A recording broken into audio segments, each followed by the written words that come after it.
ان کے تم بھی تم اگا سکو شجرہا درخت ان کے۔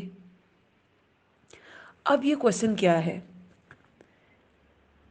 یا کون ہے جس نے پیدا کیا آسمان و زمین کو؟ دیکھیں آسمان کی تخلیق سے بات شروع کی گئی ہے۔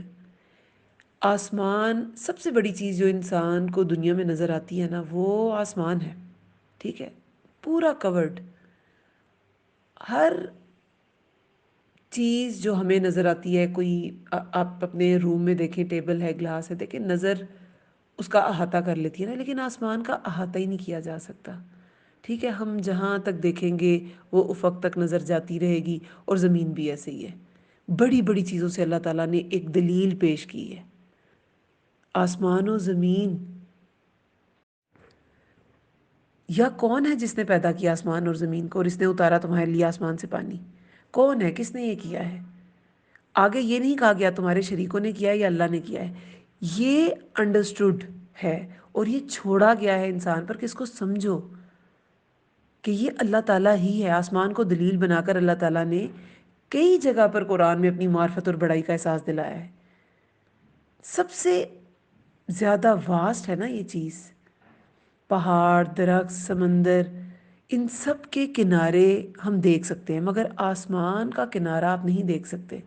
پہاڑ کا بھی کوئی نہ کوئی ٹپ ہوتی ہے، درخت بھی پورے کا پورا ہماری نظر احاطہ کر لیتی ہے، سمندر کے بھی بیچ پہ جب جاتے ہیں اس کے ہم کنارے پر ہوتے ہیں، مگر زمین و آسمان ہماری نظر میں نہیں سما سکتے۔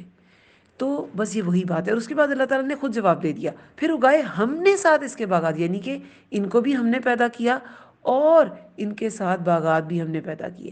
اس سے پہلے آسمان کی بات کی گئی ہے، تو وہاں من السماء ماء، کے آسمان سے، اور اس نے اتارا تمہارے لیے آسمان سے پانی۔ تو یہاں آسمان کی جو ہے نا بات، وہ اس سے مراد بادل ہے، آسمان کی بادل والی خوبی کی طرف نشاندہی کی گئی ہے۔ پہلے تو آسمان کا ذکر ہو گیا ہے، لیکن اب بادل کی بات کی گئی ہے کہ یہ جو بادل ہے وہ بھی تو آسمان پہ ہوتے ہیں، اور وہیں سے پھر پانی آتا ہے، اور یہاں پھر پانی برسانا جو اللہ تعالیٰ کا ایک بہت بڑا کرم ہے انسانوں پر، اس کی طرف اشارہ ہے۔ پھر خاص باغات کی بات کی گئی ہے، پھر اگائے ہم نے اس کے ساتھ حدائق۔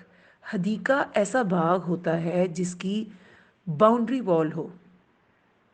آپ اگر پبلک پارک میں جائیں تو بہت سے پارکس ایسے ہوتے ہیں جن کی جو ایسے ہی سٹارٹ ہو جاتے ہیں، ٹھیک ہے۔ میں نے بہت سے ایسے راؤنڈ پارکس دیکھے ہیں سڑکوں کے ارد گرد، کہ چھوٹا سا ایریا ہے، گورنمنٹ نے پارک بنا دیے لیکن اس کی کوئی باؤنڈری وال نہیں ہوتی، لیکن ایک خاص پارک جس کی باؤنڈری وال ہو وہ خاص ہوتا ہے، چاہے وہ کسی اتھارٹی کا ہے، گورنمنٹ کا، یا کسی انسان کے گھر کا لان ہے، تو وہ ایک خاص آپ کہہ لیں باغ کی طرف اشارہ ہے۔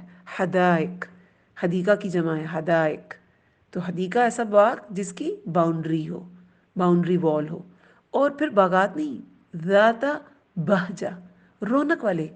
بہجتاً جو ہے نا، یہ رونق، تازگی، خوبصورتی کے معنی میں آتا ہے، لیکن پھل سبزیوں کے، پھولوں کے، ان کے لیے استعمال ہوتا ہے، انسان کے لیے نہیں آ سکتا، ٹھیک ہے۔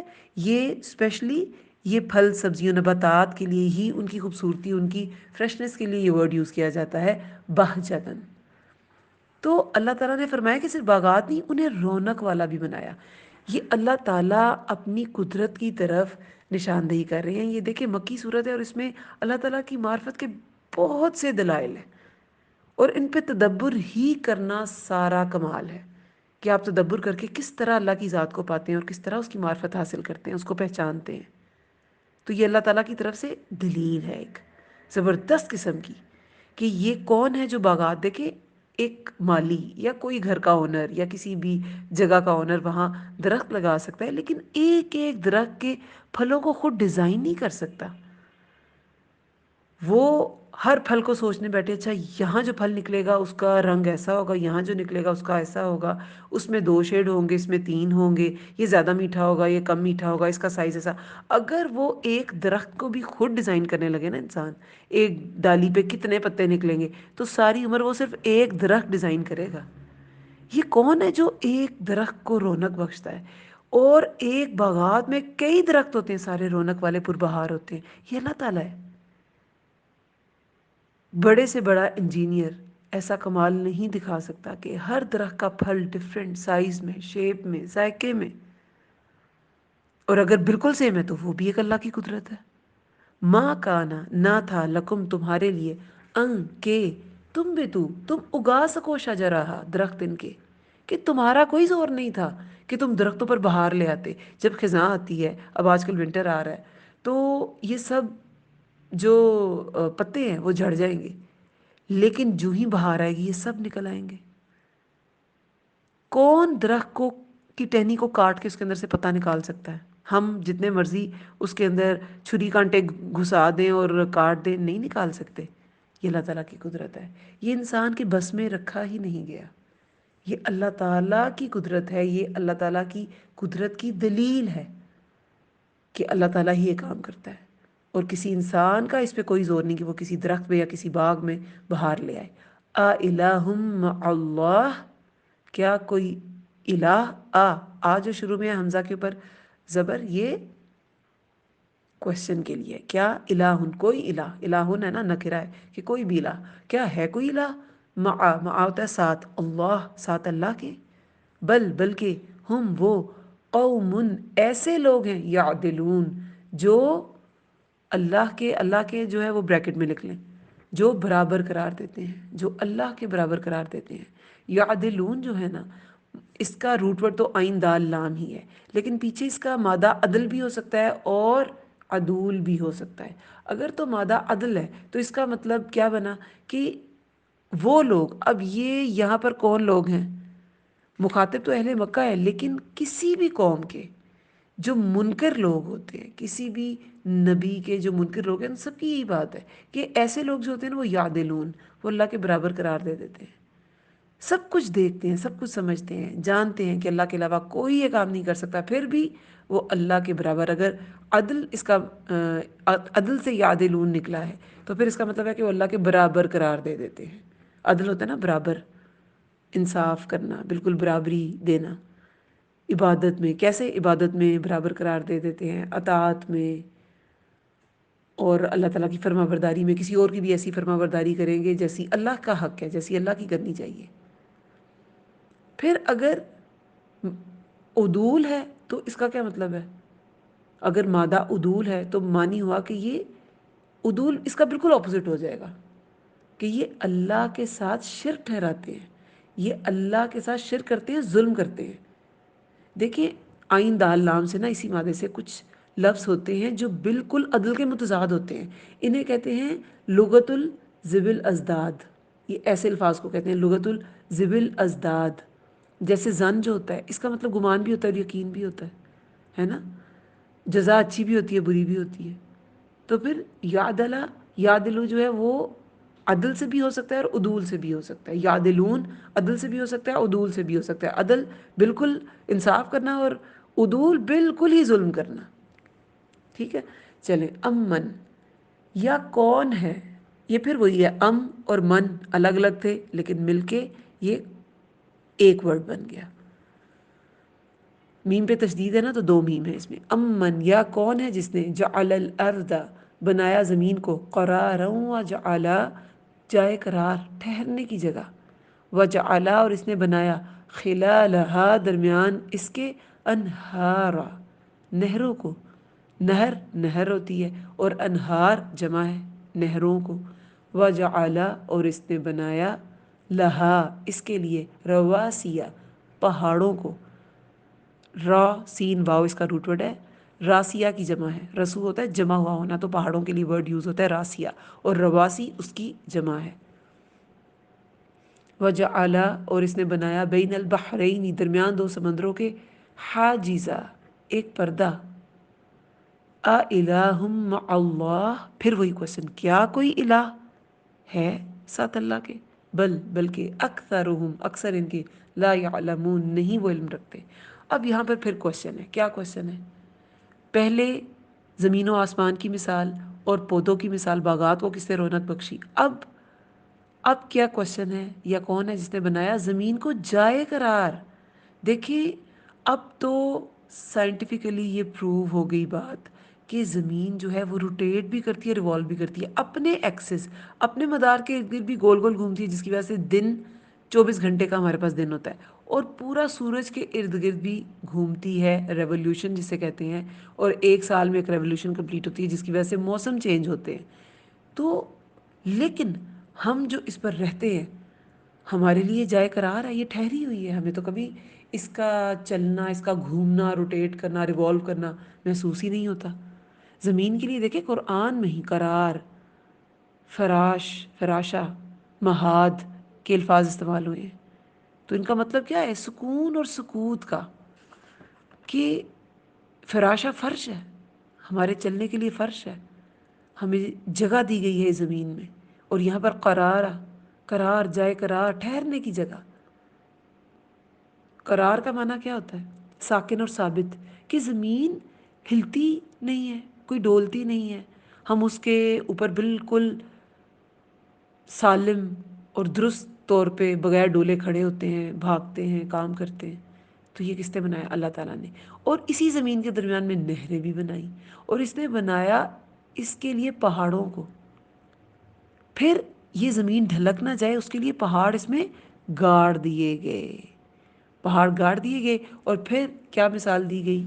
اور یہ بہت بار قرآن میں بات آئی ہے کہ ہم نے پہاڑوں کو میخوں کی طرح گاڑ دیا، اور اس کی وجہ سے یہ زمین جو ہے ڈھلکتی نہیں ہے، اور اسے جو ہے ایک ثبات دیا گیا ہے۔ اور اس نے بنایا درمیان 2 سمندروں کے ایک پردہ۔ یہ بھی سورہ فرقان میں بھی یہی مضمون گزرا تھا کہ 2 پانی ہے، ایک کھارا ہے ایک میٹھا ہے، لیکن دونوں ملتے نہیں۔ وہ کیا تھا؟ حجرم محجورہ، کہ دونوں میں آڑ ہے۔ تو یہاں بھی یہی بات ہے کہ اس نے بنایا درمیان 2 سمندروں کے حاجزہ، ایک پردہ۔ اب یہ کون کر سکتا ہے؟ کیا کوئی الہ ساتھ اللہ کے ہے؟ بلکہ اکثر ان کے نہیں وہ علم رکھتے۔ اس جملے میں نا ایک حسرت بھی ہے۔ کس کے لیے حسرت ہے؟ جو پڑھے گا نا اس آیت کو، سب کچھ جانتے ہیں لیکن پھر بھی ہم جانتے ہوئے بھی کچھ نہیں جانتے، ہمارا عمل نہیں بدلتا، تو وہ نہ جاننے والی بات ہے۔ اکثر ان کے نہیں وہ علم رکھتے، اور جو مسلم بھی نہیں ہے تو وہ کیا ہے؟ سب کچھ دیکھتے ہیں لیکن پھر بھی ان کو اس بات کا ادراک ہی نہیں ہوتا، اس بات کا علم ہی نہیں ہوتا کہ یہ سب کچھ اللہ تعالیٰ نے بنایا، اللہ تعالیٰ ہی ان سب کا رب ہے، ان سب چیزوں کا۔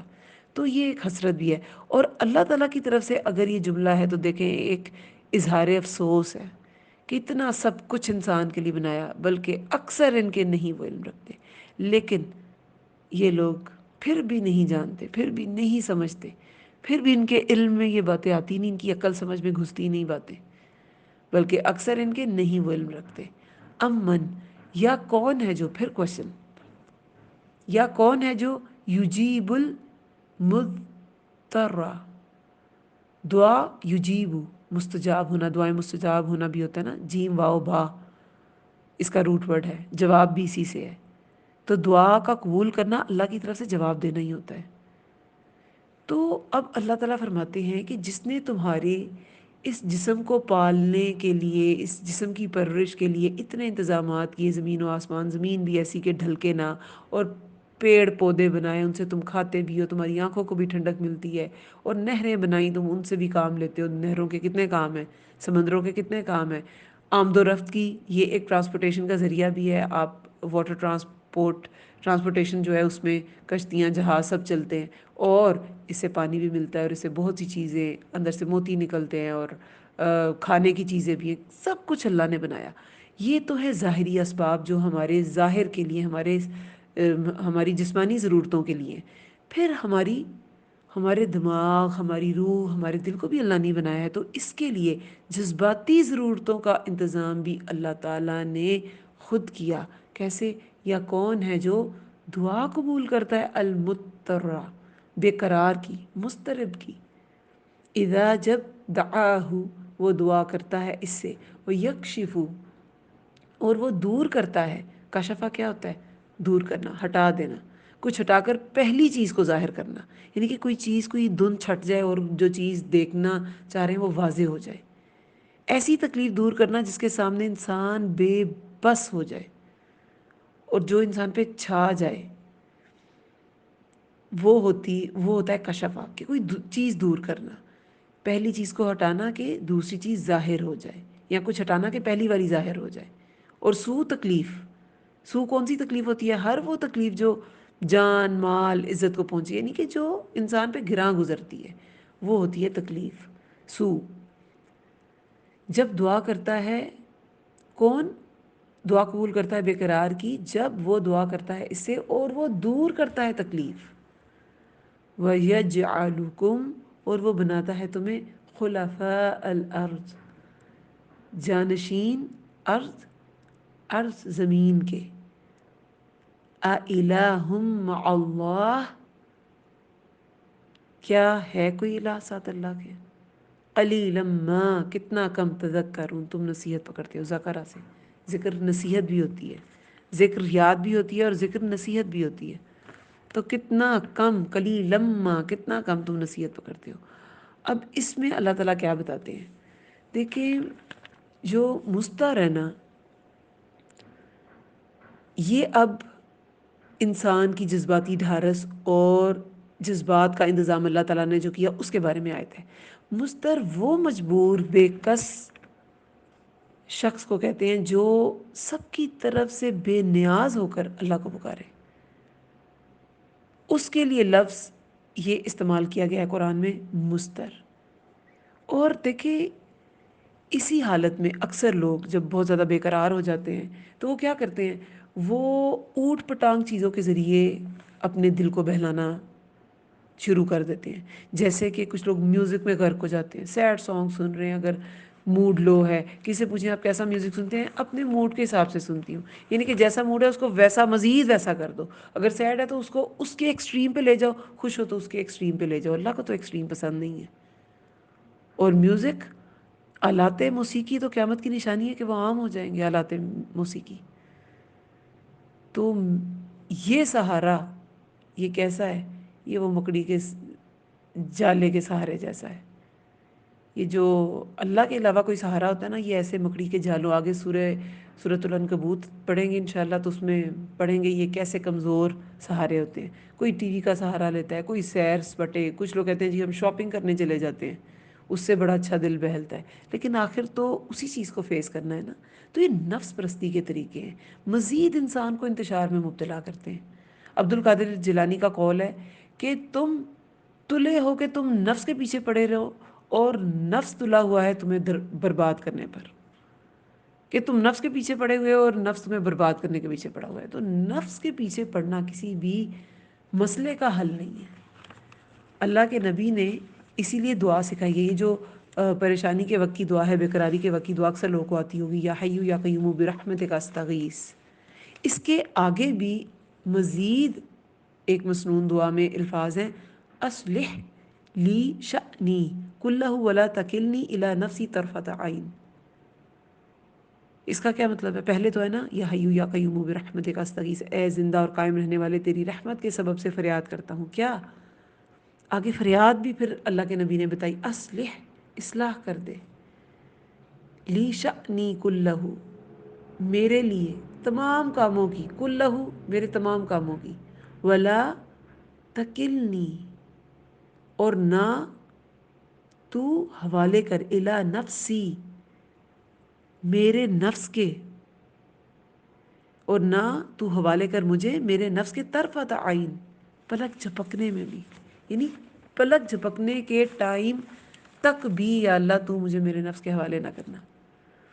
تو یہ جو مستر ہے نا، یہ تو جو مستر ہے، جس کا کوئی اذیت میں ہے، کوئی تکلیف میں ہے، یہ تو اللہ کے ایسے قریب ہوتے ہیں کہ کسی کو پتہ چل جائے نا کہ یہ جو اس پہ تکلیف آئی ہے وہ اسے اللہ کے کتنے قریب کر سکتی ہے، تو وہ کہے میں تکلیف میں ہی رہوں۔ یہ جو آج کل فلسطین میں ہو رہا ہے، اور ان لوگوں کے ایمان کا لیول آپ لوگ چیک کریں کہ وہ کیسے ہوتے ہیں۔ وہ بھائی شہید ہو رہا ہے، باپ شہید ہو گیا، بچے چلے گئے، الحمدللہ الحمدللہ، کیسے منہ سے نکل آتا ہے الحمدللہ؟ وہ اس تکلیف میں صرف جب اللہ کو پکارتے نا، تو وہ اللہ کے ساتھ ویسا بانڈ بنا لیتے ہیں جو ہم بہت سی عبادتوں کے ساتھ بھی نہیں بنا پاتے۔ جب انسان، ابھی کچھ دن پہلے میرا بیٹا چھوٹا بہت بیمار تھا، تو وہ پھر بخار جسے کہتے ہیں نا سر پہ چڑھ گیا تو رات کو ہیلوسینیشنز ہوتی ہیں، اگر ایسے بخار سر پہ چڑھ جائے. مجھے ایسے ایکسپیرینس نہیں تھا، میرے بڑے بچوں کے ساتھ ایسے کبھی نہیں ہوا، لیکن یہ فرسٹ ٹائم ایسے ہوا. تو وہ عجیب عجیب چیزیں اسے نظر آ رہی تھیں، وہ کہتا یہ مجھے لے جائے گا، یہ مجھے لے جائے گا، اور وہ ایسے عجیب سے پھر وہم آتے ہیں انسان کو. لیکن الحمدللہ دم ہی کیا، دم ہی پڑا، اللہ نے اسے بھی سکون دیا، مجھے بھی سکون دیا الحمدللہ. تو ایک بات یہ سمجھ آئی کہ انسان جب اللہ تعالیٰ کسی کو دین دیتا ہے نا اپنا، تو سب سے بڑا بانڈ جو اس کا اللہ تعالیٰ کے ساتھ بنتا ہے وہ شکر گزاری کا بن جاتا ہے کہ یا اللہ ہم کیا تھے، ہم کہاں تھے، ہم کیسے تھے، اور اللہ تعالیٰ نے دین دے دیا، دین کی نعمت دے دی.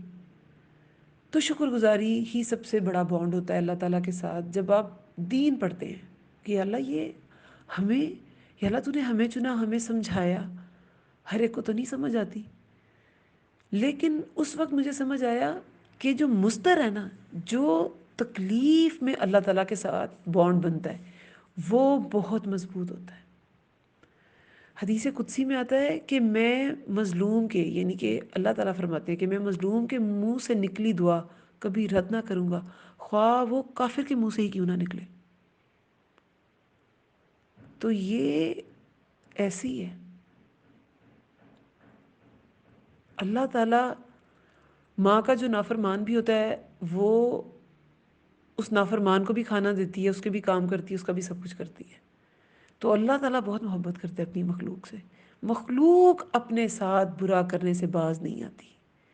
ایک عورت تھی تو اس کا بچہ گم گیا مدینہ میں، اور تب ایسا سسٹم تھوڑی ہوتا تھا لاؤڈ سپیکر پہ آوازیں آپ اعلان کریں اور کوئی نہ کوئی بچہ ڈھونڈ کے لے آئے. اب گم گیا صحرا میں تو وہ گم گیا، اور وہ بڑی پریشان پھرتی رہتی تھی ادھر ادھر، سب کو اس پہ بڑا ترس آتا تھا. پھر ایک دفعہ کیا ہوا، کچھ دن بعد اس کا بچہ مل گیا. یہ ایک معجزہ سا تھا، کیونکہ صحرا میں گم جانا اور پھر مل جانا بہت ہی ایک انیوژل سی بات ہے. تو وہ بہت زیادہ اس نے بچے کو ساتھ لگایا، اسے پیار کیا. تو اللہ کے نبی نے اپنے صحابہ کو دیکھا تو ان کی آنکھوں میں آنسو تھے. تو انہوں نے کہا کہ کیا تم یہ سمجھتے ہو کہ یہ جو عورت ہے یہ اپنے اس بچے کو آگ میں پھینک دے؟ تو انہوں نے کہا واللہ کہ اے اللہ کے نبی یہ تو کبھی نہیں ہو سکتا کہ یہ اپنے اس بچے کو آگ میں پھینک دے. کہتے ہیں اللہ تعالیٰ اپنی مخلوق سے یہ عورت جتنا اپنے بچے سے پیار کرتی ہے نا اس سے بھی زیادہ محبت کرتا ہے.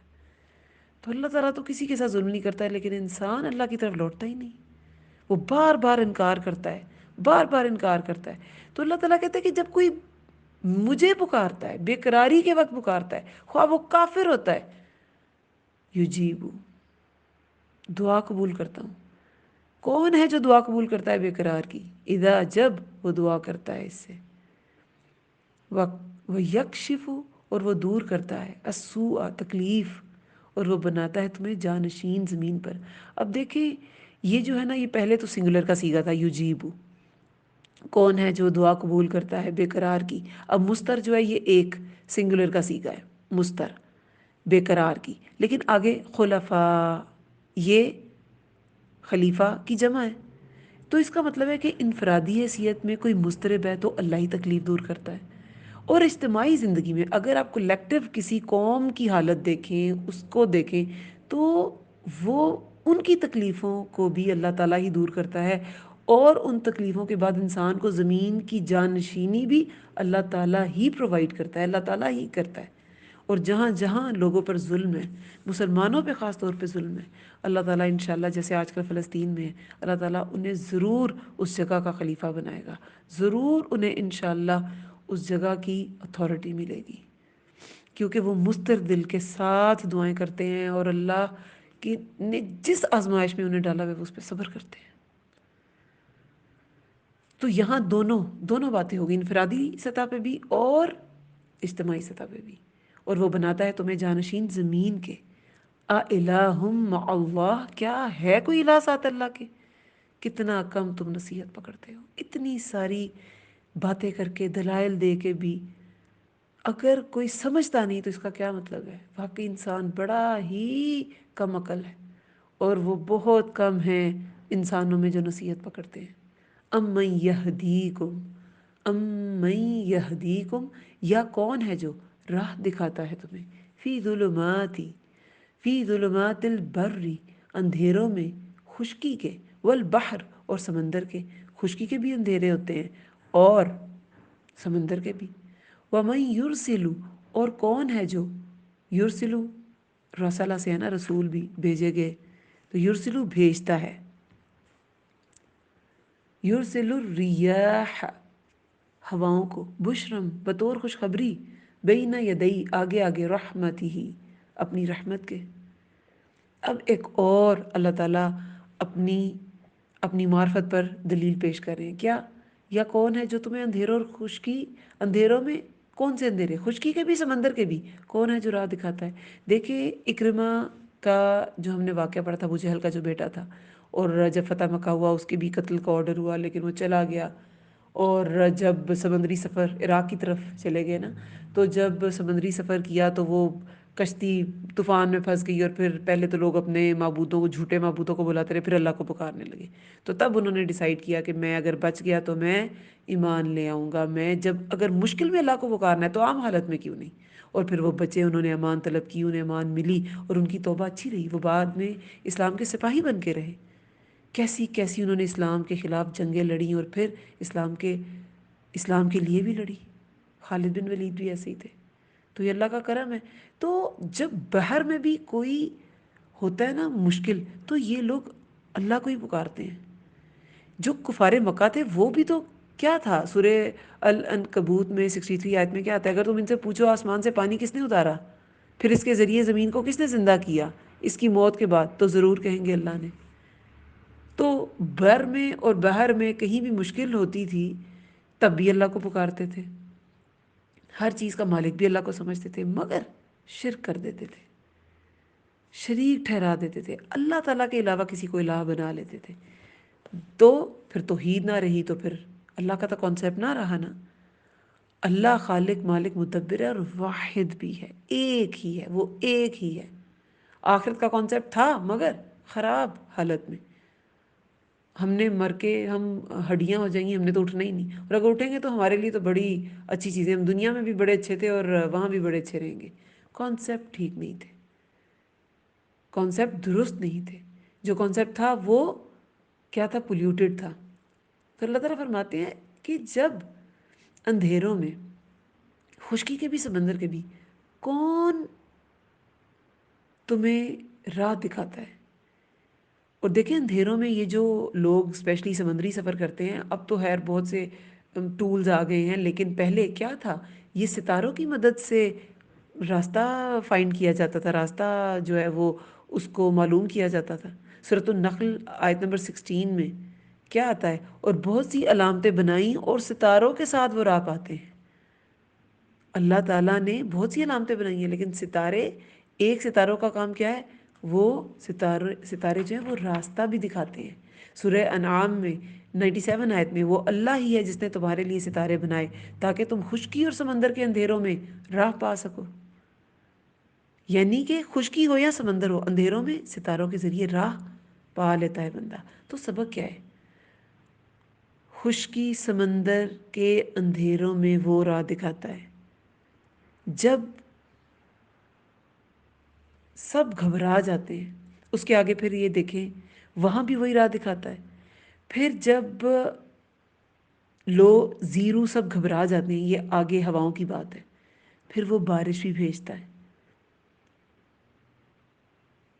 جب چرند پرند، جب گرمی ہوتی ہے، اسپیشلی جو ہمارے ہاں برسات کا موسم ہے، اس میں آپ دیکھیں کہ اتنی حبس ہو جاتی ہے کہ چڑیاؤں کو کبھی دیکھیں تو ان کے بھی بیچاریوں کے منہ کھلے ہوتے ہیں، اور اکثر لوگوں نے، اور رکھنے بھی چاہیے، پانی جو ہے وہ مٹی کے برتنوں میں اپنی چھتوں پہ رکھے ہوتے ہیں کہ پرندے پانی پی سکیں، تو وہ پرندوں کے منہ کھلے ہوتے ہیں، پتے مرجھا رہے ہوتے ہیں، اور انسان بے حال ہوتے ہیں۔ ہر ایک کے گھر میں تو ایئر کنڈیشنرز نہیں ہوتے نا، اے سی ہر ایک کے گھر میں تو نہیں ہے، تو پھر کیا ہوتا ہے، اللہ تعالیٰ بارش بھیجتا ہے، اور اس سے پہلے ہواؤں کو بھیجتا ہے کہ پہلے ہی یہ جو تھکے ہارے لوگ ہیں پہلے ہی خوش ہو جائیں، بارش سے پہلے ٹھنڈی ہواؤں کا چلنا، جو خشک سالی کے مارے لوگ ہیں ان کے لیے خوشخبری ہوتی ہے وہ ہوائیں، اور پھر اس کے آگے آگے بارش بھی آ جاتی ہے۔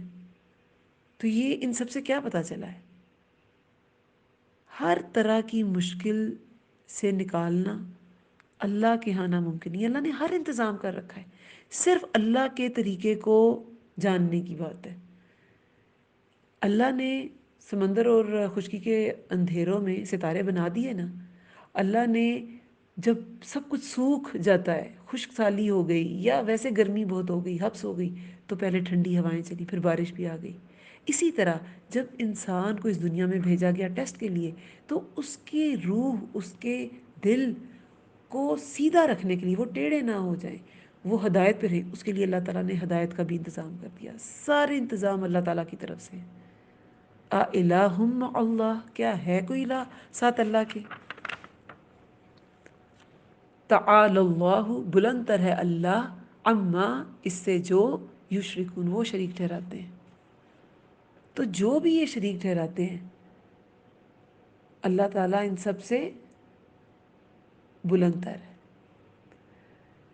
پھر دیکھیں آیت نمبر 64 میں ہے، امن یبدأ الخلق، یا کون ہے جو یبدأ، بدأ، با دال حمزہ اس کا روٹ ورڈ ہے، الف کے اوپر چھوٹا سا حمزہ بنا دیں تو وہ ہو جائے گا بدأ، ابتدا کرنا اس سے مراد ہے نا. یا کون ہے جو ابتدا کرتا ہے خلق، تخلیق کی، ثم، پھر یعیدہ، وہ اعادہ کرے گا اس کا. ومن یرزقکم، اور کون ہے جو رزق دیتا ہے تمہیں، من السماء، آسمان سے، والارض، اور زمین سے. الہ مع اللہ، کیا ہے کوئی الہ ساتھ اللہ کے؟ قل، کہہ دیجئے، ہاتو، لاؤ، ہا یا تا اس کا روٹ ورڈ ہے، ہاتو، لاؤ، برہانکم، دلیل اپنی، ان، اگر، کن تم، ہو تم، صادقین، سچے. اب ایک اور دلیل، یہ تخلیق کی ابتدا کس نے کی؟ یہ خلق کی ابتدا کس نے کی؟ کسی بھی دنیا کی فیکٹری میں، لیبارٹری میں، انسٹیٹیوٹ میں، ناسا لگا لیں یا کوئی بڑی سے بڑی بایولوجیکل آپ ریسرچ کا سینٹر لگا لیں، کوئی ڈی این اے خود کریٹ نہیں کرتا، کوئی روح کو کریٹ نہیں کرتا، کوئی خلق کی ابتدا نہیں کر سکتا، سیل خود سے نہیں بنا سکتا، اس کے لیے ضرور کچھ نہ کچھ پیچھے چاہیے. جینز خود سے نہیں بنائے جا سکتے. جینیٹک انجینئرنگ ہو سکتی ہے مگر وہ جینز کہاں سے آتے ہیں؟ یہ سب کچھ، یہ جو خلق کی، دیکھیں ہر لفظ میں کتنی گہری بات ہے. صرف خلق نہیں، تخلیق تو انسان بھی چھوٹی موٹی چیزیں کر لیتا ہے، لیکن خلق کی ابتدا کون ہے جو خلق کی ابتدا کرتا ہے؟ اور جس نے ابتدا کی، نو بڈی سے سم بڈی بنا دیا، کسی بھی چیز کو، کسی پتے کو، کسی پیڑ کو، کسی جانور کو، کسی انسان کو، تو پھر دوبارہ بنانا تو اس کے لیے کوئی مشکل نہیں ہے. اعادہ کرنا، ریپیٹ کرنا. جب مر جائیں گے سب تو وہ دوبارہ بھی یہ سب کچھ کر لے گا. اور پہلے جو انسان بن چکا ہے اسے روح ہی تو پھونکنی ہے دوبارہ، پہلے تو اس کی تخلیق ہوئی تھی ساری، تو جس نے پہلے کر لی وہ دوبارہ کیوں نہیں کر سکتا؟ وہ دوبارہ بھی کر لے گا. پھر وہ اعادہ کرے گا اس کا، یعنی کہ ریپیٹ کرے گا اسی اپنی خلق کو. اور کون ہے جو رزق دیتا ہے تمہیں آسمان سے اور زمین سے؟ اور پھر آسمان سے پانی کون برساتا ہے؟ اور وہ آسمان سے پانی جب زمین پر آتا ہے تو پھر وہ جو زمین ہے وہ کیسے کیسے پیڑ پودے، سبزیاں، پھل پھول اگاتی ہے. یہ سارا رزق آسمان اور زمین کا، یہ تمہیں کون دیتا ہے؟ دیکھیں یہ جو آسمان سے بارش ہے یہ تو خالصتاً اللہ تعالیٰ کی مشیت ہے. سورہ لقمان آیت نمبر 31 میں کیا آتا ہے؟ بے شک اللہ کے پاس قیامت کا علم ہے. یعنی کہ کچھ ایسی باتیں اس آیت میں کی گئی کہ یہ علم ہے ہی صرف اللہ کے پاس. بے شک اللہ کے پاس قیامت کا علم ہے، وہ ہی بارش برساتا ہے، وہ جانتا ہے کہ ماں کے رحم میں کیا ہے. کوئی شخص یہ نہیں جانتا کہ وہ کل کیا کرے گا، اور کوئی شخص یہ نہیں جانتا کہ وہ کس زمین میں مرے گا، کہاں موت آنی ہے، کچھ نہیں پتا. بے شک اللہ خوب جاننے والا اور خبیر ہے، خوب خبر رکھنے والا ہے. تو یہ سب اللہ کے راز ہیں، یہ اللہ تعالیٰ ہی جانتا ہے. آگے بھی غیب کی بات آ رہی ہے 65 آیت میں بھی. تو غیب جو ہے نا وہ صرف اللہ تعالیٰ جانتا ہے. یہ آسمان و زمین سے کیسے برسنا ہے، کیا ہے، سب خلق کی ابتدا اللہ نے کی، پھر خالق بھی وہی ہے، پھر مالک بھی وہی ہے، اسی نے رزق کا انتظام کیا، خلق کی ابتدا کی پھر ایسی چھوڑ نہیں دیا، زمین و آسمان سے اس کے رزق کا انتظام کیا، پھر مدبر بھی ہے، اس کی لائف کو پلان کیا۔ کیا ہے کوئی لا ذات اللہ کے؟ کہہ دیجئے اگر کوئی ہے نا تو پھر دلیل کے ساتھ بات کرو۔ ہر سچے کے پاس دلیل ہوتی ہے، مگر اللہ کے ساتھ دوسرا الہ ہونے کی کوئی دلیل ہی نہیں ہے، کیونکہ یہ سچ ہی نہیں ہے۔ تو کفار کو کہا جا رہا ہے یا جو بھی حق کا انکاری ہے، یہ ہر اس انکاری کے لیے آیت ہے کہ اگر اللہ کے ساتھ کوئی اور الہ ہے تو دلیل لاؤ اپنی، اگر ہو تم سچے، مگر ایسی کوئی دلیل بنے گی نہیں کیونکہ یہ سچ ہی نہیں ہے۔ قل لا یعلم، کچھ کہہ دیجئے نہیں جانتا، ما فی السماوات، جو کوئی آسمانوں میں، والارض اور زمین میں ہے، الغیب غیب کو، الا سوائے اللہ اللہ کے، وما اور نہیں، یشعرون وہ شعور رکھتے، ایانا کہ کب، یبعثون وہ اٹھائے جائیں گے۔ اب یہ وہی بات آ گئی کہ کہہ دیجئے نہیں جانتا جو کوئی آسمانوں اور زمین میں ہے، کہ آسمانوں اور زمین میں کیا ہے یہ کوئی نہیں جانتا۔ بہت سی ایسی ابھی بھی مخلوقات ہیں جو ڈسکور ہی نہیں ہوئی، صرف اس زمین میں، باقی جتنے پلانٹس ہیں اس میں کیا ہے وہ تو کچھ بھی نہیں پتا، لیکن اس زمین میں، آسمان میں بھی کتنی گیلیکسیز ہیں، کتنے سولر سسٹمز ہیں، ابھی تو بہت کچھ ڈسکور ہونے والا ہے۔ ابھی تو بلیک ہول کو ہی پوری طرح انسان سمجھ نہیں سکا، اس کی گریوٹی اتنی ہے کہ ابھی تک کوئی ایسی اسپیس شپ ایجاد نہیں ہوئی کہ اس کے اندر جا کے اسے اسٹڈی کیا جا سکے۔ جو اندر جائے گا واپس ہی نہیں آئے گا، اس کی گریوٹی اتنی زیادہ ہے۔ سب سے ہیوی ماسز ہیں نا کائنات کے بلیک ہولز، ہماری اب تک کی جو فزکس میں جو ریسرچز ہو گئی ہیں ان میں آگے کیا ہوتا ہے وہ تو پھر اللہ تعالیٰ ہی جانتے ہیں۔ تو آسمان و زمین میں کوئی نہیں جانتا غیب کو سوائے اللہ کے۔ قتادہ رحمہ اللہ فرماتے ہیں کہ ستاروں کے 3 مقاصد ہیں، ابھی ستاروں کی بات گزری ہے نا، کیا مقاصد ہیں؟ آسمان کی زینت ہے، آسمان خوبصورت لگتا ہے، رہنمائی کا ذریعہ ہے، راستہ اس سے نظر آتا ہے، خشکی کے اندھیروں میں بھی اور سمندر کے اندھیروں میں بھی۔ شیطان کو سنسار کرنا اس کا مقصد ہے۔ جب شیطان کوئی آیت اچکنے کی کوشش کرتے تھے تو انہیں فرشتے کیا کرتے تھے؟ شہاب ثاقب مارتے تھے، شعلہ سا مارتے تھے اور وہ بھاگ جاتے تھے۔ لیکن پھر قتادہ رحمہ اللہ نے کیا کہا؟ لیکن اللہ کے احکام سے بے خبر لوگوں نے اس سے غیب، یعنی کہ ستاروں کے 3 کام ہیں، آسمان کی زینت، رہنمائی کا ذریعہ، شیطان کو سنسار کرنا، لیکن اللہ کے احکام سے بے خبر لوگوں نے اس سے غیب یعنی کہ کہانت کا ڈھونگ رچا لیا ہے، یعنی کہ قسمت کا حال معلوم کرتے ہیں۔ مثلاً وہ کہتے ہیں جو فلاں فلاں ستارے کے وقت نکاح کرے گا تو ایسا اور ایسا ہوگا، فلاں ستارے کے وقت سفر کرے گا تو ایسا اور ایسا ہوگا، فلاں وقت پیدا ہوگا تو ایسا اور ایسا ہوگا، اور ان میں قیاس کے خلاف اکثر ہوتا رہتا ہے، یعنی کہ جو قیاس آرائیاں کرتے رہتے ہیں نا اس کے خلاف ہوتا رہتا ہے۔ ان میں قیاس کے خلاف اکثر ہوتا رہتا ہے۔ ستاروں، سیاروں، پرندوں سے غیب کا علم کیسے حاصل ہو سکتا ہے جبکہ اللہ کا فیصلہ تو یہ ہے کہ آسمان و زمین میں اللہ کے سوا کوئی غیب کا علم نہیں جانتا۔ کتنی پیاری بات انہوں نے کہی کہ ستاروں، سیاروں، پرندوں سے غیب کا علم پتہ چلے گا جبکہ اللہ نے خود کہہ دیا کہ اللہ کے سوا کوئی نہیں جانتا۔ حضرت عائشہ رضی اللہ عنہا کی وہ حدیث میں کتنی بار بیان کی ہے، مسروق تابعی سے، کہ جس نے 3 چیزیں سوچی گمان کی اس نے اللہ تعالیٰ پہ جھوٹ باندھا۔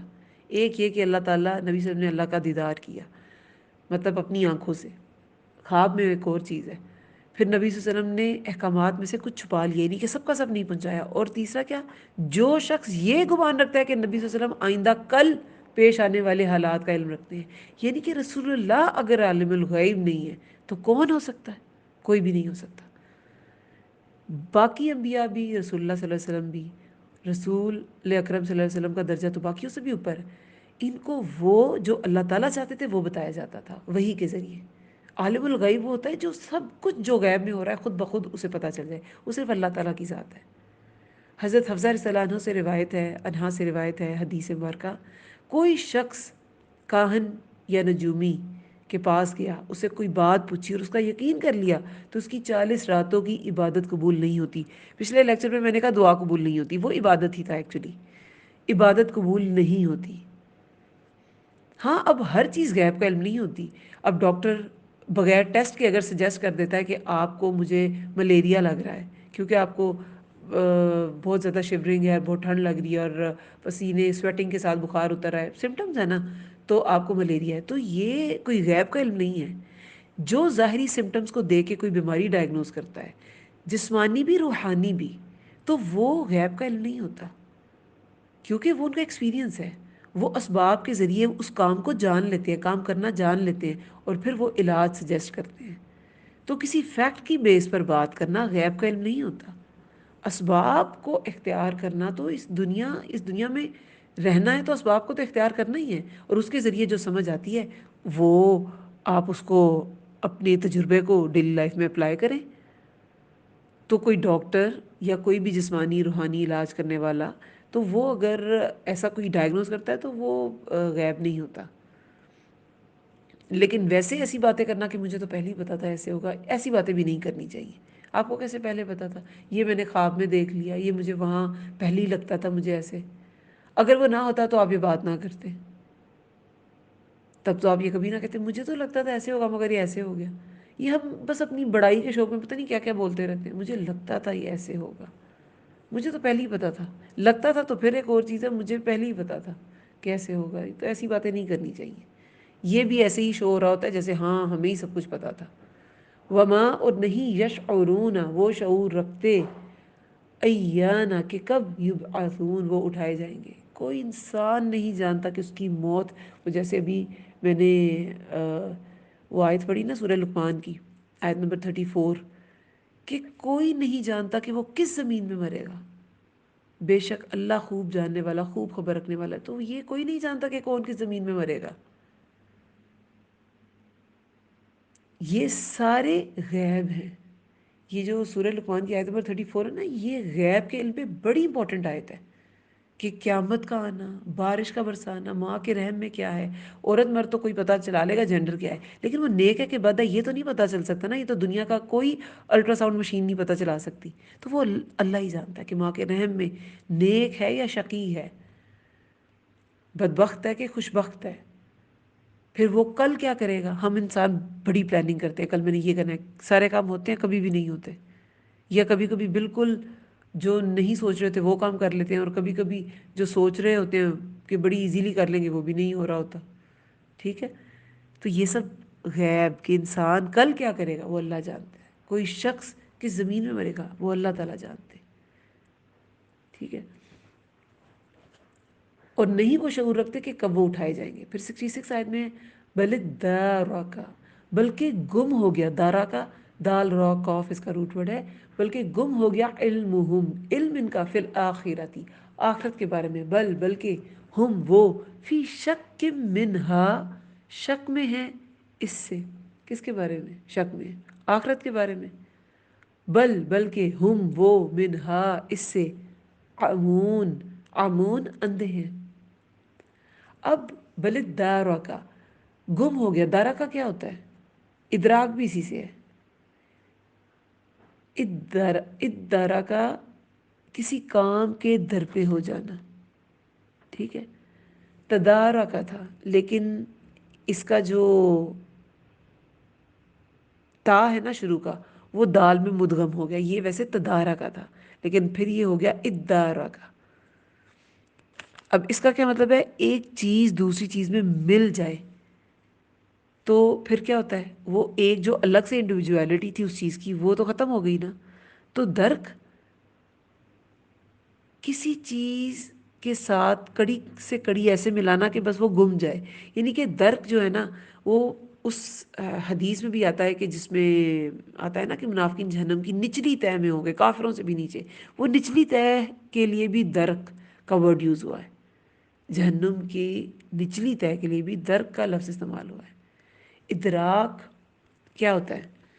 ادراک ہوتا ہے کہ تہہ تک پہنچنے کے لیے ادراک ہوتا ہے نا، مجھے اس بات کا ادراک ہو گیا، بالکل صحیح سمجھ آ گئی، تو وہ ہوتا ہے، ایک تو ہوتا ہے آپ نے پانی کی گہرائی کا اندازہ لگانا ہے، چھلانگ لگا دی، چھلانگ لگا کے بالکل گہرائی کا اندازہ نہیں لگایا جا سکتا، اس کے لیے کیا ہوتا ہے، اب تو بہت سے ٹولز ہیں، لیکن ویسے رسی پکڑیں، اس سے جوڑ لگائیں، رسی سے رسی جوڑیں، اور پھر اس کے ذریعے نیچے جاتے جائیں اور اینڈ پہ پھر آپ سمندر کی تہہ تک پہنچ جائیں گے۔ تو کڑی سے کڑی ملا کر تہہ تک پہنچنے کی کوشش کرنا جو ہے نا، وہ ہوتا ہے ادراک۔ لیکن جب ادراک ادارہ کا بنا تو اس کا مطلب میں ایک اور چیز شامل ہوگی کہ پیچھے پڑ جانا، کڑی سے کڑی جوڑ کر اس کے پہنچنے کی تہہ تک پہنچنے کی کوشش کرنا، لیکن اس میں تھک جانے کا مفہوم آ جاتا ہے۔ ادارہ کا پیچھے پڑ کر تھک جانے کا مفہوم ہے کہ پیچھے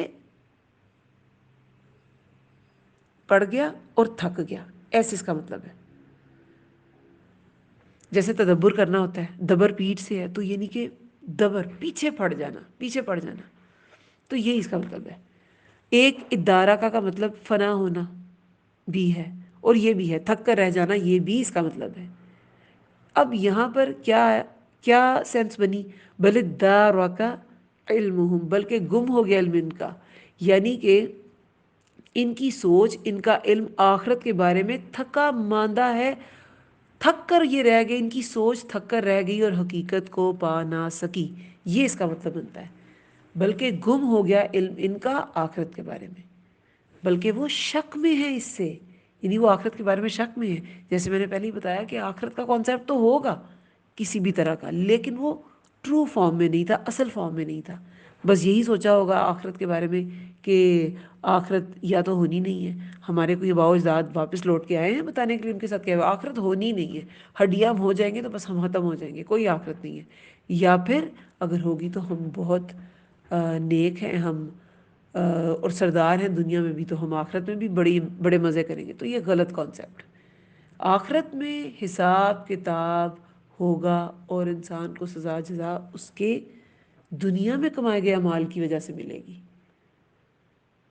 اس کی نسب نامے کی وجہ سے نہیں ملے گی، اور اس کے اچھے خاندان کی وجہ سے نہیں ملے گی جزا اسے۔ بلکہ گم ہو گیا علم ان کا آخرت کے بارے میں، بلکہ وہ شک میں ہے اس سے، بلکہ وہ بل ہم منہا عمون، بلکہ وہ اس سے اندھے ہیں، یعنی بالکل اندھوں کی طرح بہیو کرتے ہیں کہ دیکھ کے بھی سمجھتے نہیں ہیں، اللہ تعالیٰ کی باتوں کا، احکامات کا اقرار نہیں کرتے۔ وقال الذین، اور کہا ان لوگوں نے جنہوں نے کفروا، کفر کیا، اذا، کیا جب، کننا، ہو جائیں گے ہم، ترابا وآباؤنا، مٹی اور آباء و اجداد ہمارے، انا، کیا یقیناً ہم، لمخرجون، ضرور نکالے جائیں گے، کیا یقیناً ہم ضرور نکالے جائیں گے۔ اب یہاں پر انہی کافروں کی بات ہے کہ وہ کیوں آخرت کے بارے میں شک میں تھے، ان کی سوچ ہی ایسی تھی۔ کیا سوچ تھی؟ کہ جب ہم مٹی ہو جائیں گے اور ہمارے آباء و اجداد بھی مٹی ہو جائیں گے تو کیا ہم نکالے جائیں گے؟ یہ تو ہو ہی نہیں سکتا، یہ کیسی بات ہے۔ لقد، البتہ تحقیق، وعدنا، وعدہ کیے گئے ہم، ہذا، اس کا، نحن، ہم، وآباؤنا، اور آباء و اجداد ہمارے، من قبل، اس سے پہلے، یعنی کہ یہ والے وعدے تو ہم سے پہلے بھی کیے گئے اور ہمارے آباء و اجداد سے بھی کیے گئے۔ ان ھذا، نہیں یہ، الا، مگر، اساطیر الاولین، کہانیاں ہیں پہلوں کی۔ قل، کہہ دیجئے، سیرو، چلو پھرو، فی الارض، زمین میں، فانظروا، پھر دیکھو، کیفا، کس طرح، کانا، ہوا، عاقبۃ المجرمین، انجام مجرموں کا۔ اب دیکھیں پہلے قصے سورۃ النمل میں ہی کس کس کا قصہ گزرا۔ سورہ شعراء میں تو قوم نوح کا اور عاد، سمود، قوم لوط سب کا گزرا، لیکن یہاں پہ کون سے تھے؟ فرعون کا قصہ تھا، اور سلیمان علیہ السلام کے نے جیسے ملکہ سبا کو دعوت دی، تو ملکہ سبا جو ایک کافر قوم کی ملکہ تھی اس کا تذکرہ تھا، ٹھیک ہے۔ اور اس کے بعد ملکہ سبا نے جس طرح فرما بردار ہوئی، پہلے نہیں تھی، اگر وہ فرما برداری نہ کرتی تو اس کا کیا حال ہو سکتا تھا۔ فرعون نے نافرمانی کی تو وہ عبرت کا نشان بن گیا، سمود نے نافرمانی کی، ان کی ہڈیاں تک باقی ہیں، ان کو دفنانے والا کوئی نہ رہا، قوم لوط کی ہڈیاں باقی ہیں، ان کو دفنانے والا کوئی نہ رہا۔ یہ سب سن کے، اور کفار مکہ تو خیر اپنے تجارتی راستوں میں یہ سب چیزیں دیکھتے بھی تھے، تو انہیں کہا جا رہا ہے کہہ دیجئے، رسول اللہ صلی اللہ علیہ وسلم سے کہا جا رہا ہے کہ ان سے کہیے چلو پھرو زمین میں، پھر دیکھو کس طرح ہوا انجام مجرموں کا۔ یہ جو تم اللہ کا انکار کر کے اتنا بڑا جرم کر رہے ہو، تو دیکھو تو صحیح کہ جو پہلے جرم کرنے والے تھے، جو پہلے انکاری تھے، ان کا کیا حال ہوا، کس طرح ہوا انجام مجرموں کا۔ پھر آگے آیت نمبر 70 میں ہے ولا، اور نہ تحزن، آپ غم کیجئے، علیہم، ان پر، ولا، اور نہ تکن، آپ ہوں، فی ضیقن، فی ضیقن، تنگی میں، مما، اس سے جو یمکرون، وہ چالیں چل رہے ہیں۔ اب کفار مکہ کو پہلے بہت سے دلائل پیش کیے گئے، اور ہر منکر حق کے لیے اس میں بہت سے دلائل ہیں، اور پھر انہیں ایک تنبیہ کی گئی کہ دیکھو کس طرح انجام ہوا مجرموں کا، جو ان سب باتوں کو دیکھ کر بھی اللہ تعالیٰ کو مانتا نہیں ہے، آخرت کا انکاری ہے اور اللہ تعالیٰ کی وحدانیت کا انکاری ہے، تو پھر وہ اپنا انجام یہ پچھلی قوموں کی شکل میں دیکھ لے، جنہوں نے اللہ کے احکامات کا انکار کیا، جنہوں نے سرکشی کی۔ اور اب نبی صلی اللہ علیہ وسلم کو تسلی ہے، ان لوگوں کو تنبیہ ہے، اور نبی صلی اللہ علیہ وسلم کو تسلی ہے، تسلی دی گئی ہے کہ آپ غم نہ کریں، اور نہ آپ غم کیجئے ان پر، یعنی کہ نبی صلی اللہ علیہ وسلم نے حق رسالت ادا کر دیا، اب وہ جو بھی کریں آپ دل میں تنگی محسوس نہ کریں، آپ کی جو ڈیوٹی تھی وہ آپ نے فلفل کر دی، اور آپ صلی اللہ علیہ وسلم کی آخرت جو ہے وہ محفوظ ہے۔ اب یہ کیا کر رہے ہیں، ان تک صرف بات پہنچانی تھی، ایک نبی کا کام بات کو پہنچانا ہوتا ہے، اور پیغام کو، کسی بھی دائی کا کام پیغام کو پہنچانا ہوتا ہے، لوگوں سے ایک ایک انسان سے منوانا نہیں ہوتا۔ تو یہاں پر یہی بات کی گئی ہے کہ آپ غم نہ کریں اور اپنے دل میں تنگی محسوس نہ کریں، اس سے جو وہ چالیں چل رہے ہیں ان کی چالیں اللہ تعالیٰ خوب سمجھتے ہیں، وہ جو بھی اب چالیں چلے آپ کو اس سے کوئی فرق نہیں پڑے گا۔ اللہ تعالیٰ نے یہ بھی قرآن میں فرما دیا کہ ہم آپ کی حفاظت کریں گے، اور جب مدینہ کے شروع کے دور میں جب نبی صلی اللہ علیہ وسلم کو اپنی حفاظت، کبھی مسلمانوں کے حالات بہت زیادہ خراب تھے کہ ہر طرف سے انہیں خطرہ تھا، اور بار بار روز ایسے لگتا تھا آج مکہ والوں کی طرف سے حملہ ہو جائے گا آج، تو نبی صلی اللہ علیہ وسلم کی بھی حفاظت کی جو ہے وہ ایک معاملہ کافی ایک مشکل ایک معاملہ تھا، اور پھر سعد بن ابی وقاص نے اپنے آپ کو پیش کیا اور انہوں نے ان کی حفاظت کی، لیکن پھر جب آیت اتر آئی تو رسول اللہ نے کہا کہ میری حفاظت اب اللہ تعالیٰ کے، انہوں نے اس کا ذمہ لیا ہے، مجھے کسی کی ضرورت نہیں۔ تو نبی صلی اللہ علیہ وسلم کی ظاہری حفاظت کیا، اور ان کی آخرت بھی محفوظ تھی۔ اب یہ جو چاہے کرے، جو چالیں چلیں، اللہ تعالیٰ ان کا حساب کتاب لے لے گا۔ ایک پیغمبر کا کام پیغام پہنچانا ہے، وہ رسول اللہ صلی اللہ علیہ وسلم نے کر دیا۔ وَيَقُولُونَ، اور وہ کہتے ہیں، متى، کب ہوگا، هَذَا الْوَعْدُ، یہ وعدہ، ان کنتم، اگر ہو تم صادقین۔ بجائے ڈرنے کے کیا کوشچن کرتے تھے کہ یہ جس وعدے کی تم ہر وقت باتیں کرتے رہتے ہو، تم پر عذاب آ جائے گا، عذاب آ جائے گا، اگر تم سچے ہو تو بتاتے کیوں نہیں ہو کب آئے گا، یہ آ کیوں نہیں جاتا؟ قل، کہہ دیجئے، عسا، امید ہے، ان یکون، کہ ہو وہ، ردیفہ، پیچھے آ لگے، لکم، تمہارے، بعض الذی، کچھ حصہ یا بعض حصہ، امید ہے کہ ہو وہ پیچھے آ لگے تمہارے کچھ حصہ، الذی، وہ جو، تستعجلون، تم جلدی مانگتے ہو۔ رادفہ جو ہے وہ، رادف کہتے ہیں ایک سوار کے پیچھے سوار کو، تو ردیف جو ہے سواری میں جو پیچھے بیٹھنے والا ہے نا، وہ آگے بیٹھنے والے کا ردیف ہوگا، اگلے کا ردیف ہوگا، تو یہ رادفہ بالکل پیچھے آ لگنا۔ تو یہاں پر اللہ تعالیٰ نے کیا فرمایا کہ کیا پتہ اس کا بعض حصہ، یعنی کہ جو عذاب تم پر آئے گا وہ قریب ہی آ پہنچا ہو۔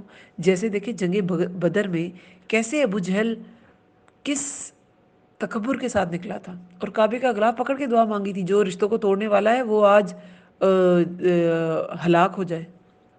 اتنا وہ پر اعتماد تھا اور پر یقین تھا کہ میں ہی ٹھیک ہوں۔ اور جب ابو سفیان نے اطلاع بھیج دی کہ ہمارا قافلہ پہنچ گیا، اب ہمیں ضرورت نہیں ہے کسی بھی لشکر کی، تو تب بھی اس نے اپنا ارادہ ترک نہیں کیا اور کہا کہ آج تو ہم ان کو مار کے ہی چھوڑیں گے۔ اور پھر ہوا کیا؟ اس پہلے مارکے میں خود مر گیا۔ اور غزوہ بدر میں بڑے بڑے سردار تقریباً سبھی جو تھے وہ مر گئے تھے کفار کے۔ تو یہاں پر یہی بتایا جا رہا ہے کہ کیا پتہ اس کا بعض حصہ تمہارے بالکل قریب آ لگا ہو، جیسے بدر میں انہیں بتا دیا گیا کہ یہ دیکھو تمہارا کیا حال ہوا، اور تمہیں بڑی جلدی مچی ہوئی تھی کہ ہم ان کو مار دیں گے، دیکھو تم کس حال میں ہو۔ وَإِنَّ اور بے شک رَبَّكَ رب آپ کا لذو فضل البتہ فضل والا ہے، علی الناس لوگوں پر، ولیکن اور لیکن اکثرہم اکثر ان کے لا یشکرون نہیں وہ شکر کرتے۔ یعنی کہ یہ جو اللہ تعالیٰ کا عذاب نہ دینا، یہ تو اللہ کا ذو فضل ہونے کی نشانی ہے، البتہ فضل والا ہے، لذو فضل البتہ فضل والا ہے علی الناس لوگوں پر، لیکن اکثر لوگ شکر ادا نہیں کرتے۔ لوگ تو عمل ایسے کرتے ہیں کہ عذاب ان پر آ جانا چاہیے، عذاب کے مستحق ٹھہرتے ہیں۔ آج کل آپ کفار کو چھوڑے مومنوں کا، مسلمانوں کا حال دیکھیں کیا ہے۔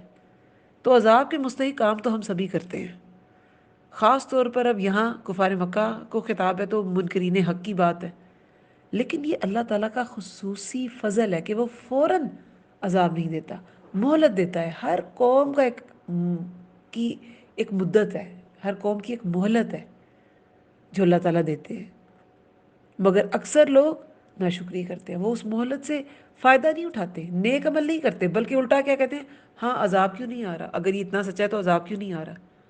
ہونا تو یہ چاہیے کہ فائدہ اٹھائیں کہ عذاب نہیں آ رہا، ہم توبہ کر لیں، ہم اس مہلت سے فائدہ اٹھا لیں۔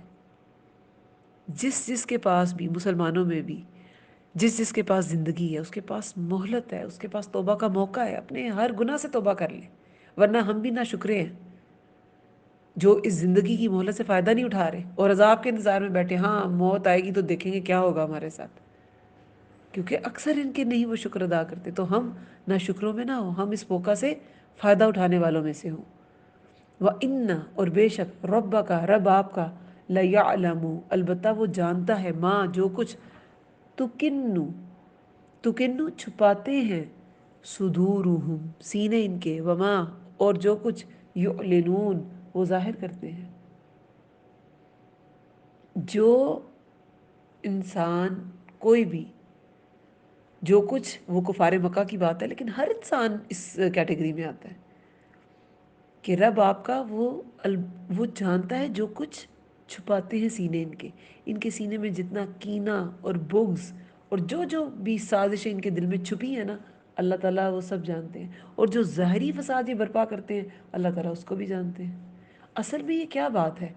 یہ اللہ تعالیٰ کی طرف سے تنبیہات ہیں کہ جو کچھ تم کر رہے ہو، یہ جو تم دل میں کینہ چھپائے بیٹھے ہو اور پلاننگز کرتے رہتے ہو، اور یہ جو تم ظاہری فساد برپا کرتے ہو، اللہ تعالیٰ سب جانتا ہے۔ تو اپنی ان سب حرکتوں سے باز آ جاؤ، وہ غائب اور حاضر ہر چیز کا جاننے والا ہے، اس پر رات بھی ایسے ہی واضح ہے جیسے دن واضح ہے، وہ دل کی بات بھی ایسی جانتا ہے جیسے زبان سے کئی بات جانتا ہے۔ دیکھیں سورہ حج میں آیت نمبر 70 میں اللہ تعالیٰ کیا فرماتے ہیں؟ اللہ تعالیٰ فرماتے ہیں کہ کیا آپ نہیں جانتے کہ بے شک اللہ تعالیٰ ہی جانتا ہے جو کچھ آسمان اور زمین میں ہے، بلا شبہ یہ سب کچھ کتاب میں ہے، یعنی کہ لوح محفوظ کی بات ہے نا، ان ذالک فی کتاب، یہ سب کچھ کتاب میں ہے، ان ذالک علی اللہ یسیر، بے شک یہ اللہ پر بالکل آسان ہے، یعنی اللہ ہر چیز کا ریکارڈ رکھ سکتا ہے، یہ سب اللہ پہ بہت آسان ہے۔ تو جو یہ ظاہر کرتے ہیں، جو یہ چھپاتے ہیں، یہ سب اللہ پہ آسان ہے۔ آگے 75 آیت میں بھی کتاب مبین کی بات ہے، وما من غائبۃ اور نہیں کوئی غائب ہونے والی، فی السماء آسمان میں، والارض اور زمین میں، الا مگر فی کتاب مبین، ایک کتاب میں ہے واضح۔